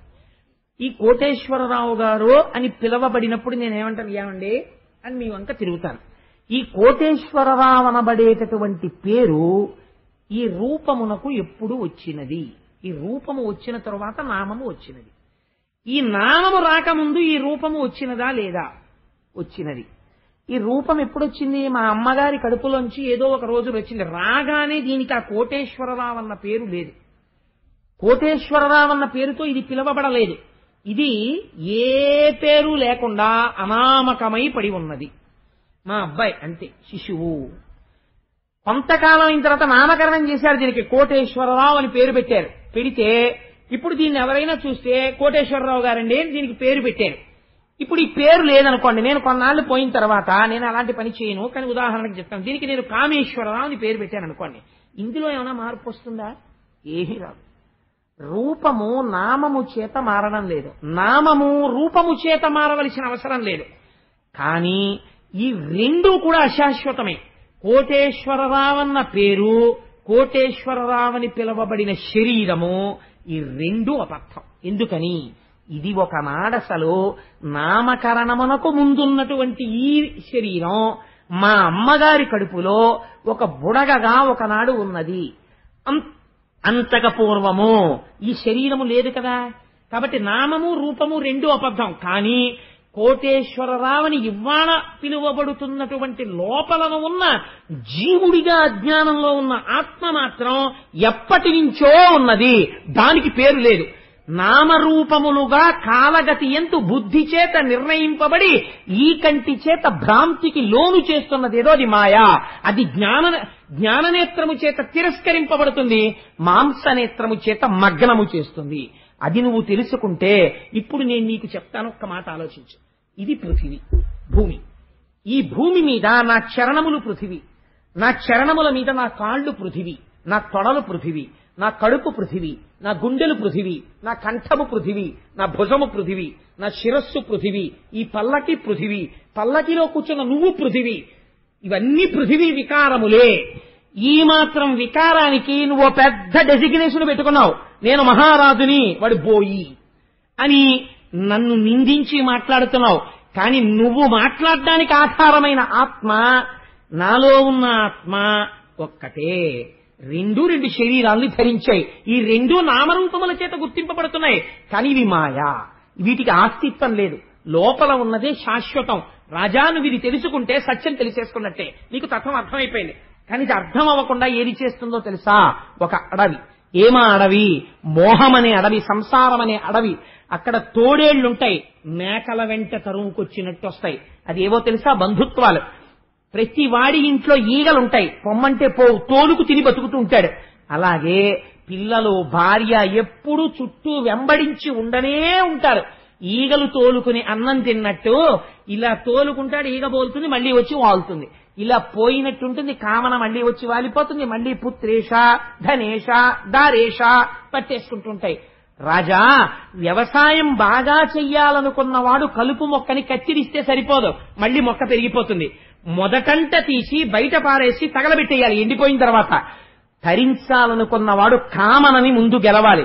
అలా గెలవలేకపోతే ఏమవుతుంది? అడవిలో వెడుతుండగా 6 దొంగలు వెంట పడతారు నిన్ను చూసి. ఆ 6 ఎక్కడో లేరు, ఇక్కడే ఉన్నారు. 5 ఇంద్రియాలు, మనస్సు.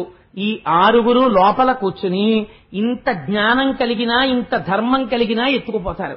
నువ్వు పతితుడవైపోయి పతనమైపోయి మళ్లీ మళ్లీ మళ్లీ మళ్లీ పుడుతుండడం, శరీరంలో కెడుతుండడం, ఇది నేను అనుకోవడం, దీని అనుబంధాలతో మగ్నం అయిపోవడం, ఈశ్వరుణ్ణి తెలుసుకోకపోవడం, అలా భ్రమణం తిరుగుతూనే ఉంటావు రాజా. ఏనాడు నీ జ్ఞాననేత్రం విచ్చుకుంటుందో ఆనాడు భాగవతుల యొక్క పాద సమాశ్రయణం చేస్తావు, వాళ్ల పాదాల మీద పడతావు, బ్రహ్మజ్ఞానాన్ని పొందుతావు, భక్తితో ఉంటావు, కర్మాచరణము చేసి వైరాగ్యమును పొందుతావు. అదే మనిషి యొక్క పొందవలసిన స్థితి అని ఆనాడు మహానుభావుడు భరతుడు చెప్తే రహూగణుడు విని వైరాగ్యాన్ని పొంది కపిల మహర్షి దగ్గర పూర్ణ సిద్ధాంతాన్ని తెలుసుకున్నాడు. భరతుడు మోక్షాన్ని పొందాడు. ఇలా ఎంతమంది ఒక్క చిన్న పొరపాటుకి ఎన్ని జన్మలెత్తి భరతుడు మోక్షాన్ని పొందాడో, మనిషి యొక్క సాధన అనేది ఎంత జాగ్రత్తగా ఉండాలో, అరణ్యానికి వెళ్ళిపోతే మోక్షం వచ్చేస్తుంది అనుకోవడం ఎంత అమాయకత్వమో. ఇంట్లో ఉండి ప్రియవ్రతుడు మోక్షం పొందాడు, ఇంట్లో ఉండి నాభి మోక్షం పొందాడు. అంత వైరాగ్యంతో అంతఃపురంలోంచి బయటికి వెళ్లి ఋషభుడు మోక్షాన్ని పొందాడు. ఇంట్లో ఉంటే నన్ను ఏదో పట్టేసుకుంటుందని భయపడిపోయి ఇంట్లోంచి అరణ్యానికి వెళ్ళిపోయి 3 జన్మలెత్తి మోక్షం పొందాడు భరతుడు. కాబట్టి ఇల్లు కాదు నిన్ను పాడి చేసేది, నీ లోపల ఉన్న మనసు పాడి చేస్తోంది. అందుకే ఒక ఆధునిక కవి కొంచెం మోటమాట ఒకటి అన్నాడు, గురుగుచుందురు జుత్తు కొన్ని 100 సార్లు దాని పాపమేమో కానరాదు, అఖిల పాపములకు నిలయమైన మనసు గొరగడేమి మానవుండు. తలనీలాల సమానం ఇచ్చేస్తే ఎంతకని సరిపోతుంది, మళ్లీ పుట్టేస్తున్నాయి పాపాలు. పాపాలకి నిలయమైన మనస్సుని ప్రక్షాళన చేయమే. నీ మనస్సే నీ యొక్క ఉన్నతికి కానీ పతనమునకు కానీ కారణమవుతోంది అని ఒక అద్భుతమైనటువంటి విశేషాల్ని నలుగురి యందు 4 విషయాల్ని ప్రతిపాదన చేస్తూ ఇంత అద్భుతమైన ఘట్టాన్ని గృహస్థాశ్రమంలో తరించడానికి మనకున్న అనుమానాలు నివృత్తి చేస్తూ వ్యాస భగవానుడిచ్చిన అమృత ఫలాలను ఆంధ్రీకరించి పోతన గారు మనల్ని ఉద్ధరించారు. రేపటి రోజున కొన్ని పరమోత్కృష్టమైన ఘట్టాలు, రేపు విశ్వరూపోపాఖ్యానము మొదలైన వాటిని రేపు ప్రారంభం చేస్తాను. ఆద్యంతరహిత గోవింద గోవింద హరి గోవింద గోకుల నందన గోవింద శ్రీ వెంకటేశ గోవింద గోవింద హరి గోవింద గోకుల నందన గోవింద స్వయం ప్రకాశ గోవింద గోవింద హరి గోవింద గోకుల నందన గోవింద శేషసాయివి గోవింద గోవింద హరి గోవింద గోకుల నందన గోవింద ఆనందరూప గోవింద గోవింద హరి గోవింద గోకుల నందన గోవింద ఆశ్రితపక్ష గోవింద గోవింద హరి గోవింద గోకుల నందన గోవింద పద్మనాభ హరి గోవింద గోవింద హరి గోవింద గోకుల నందన గోవింద తిరుమలవాస గోవింద గోవింద హరి గోవింద గోకుల నందన గోవింద అభిషేక ప్రియ గోవింద గోవింద హరి గోవింద గోకుల నందన గోవింద శివకేశవమూర్తి గోవింద గోవింద హరి గోవింద గోకుల నందన గోవింద కాంచనాంబరధర గోవింద గోవింద హరి గోవింద గోకుల నందన గోవింద అభయహస్త ప్రదర్శన గోవింద గోవింద హరి గోవింద గోకుల నందన గోవింద సర్వం శ్రీ ఉమామహేశ్వర బ్రహ్మార్పణమస్తు.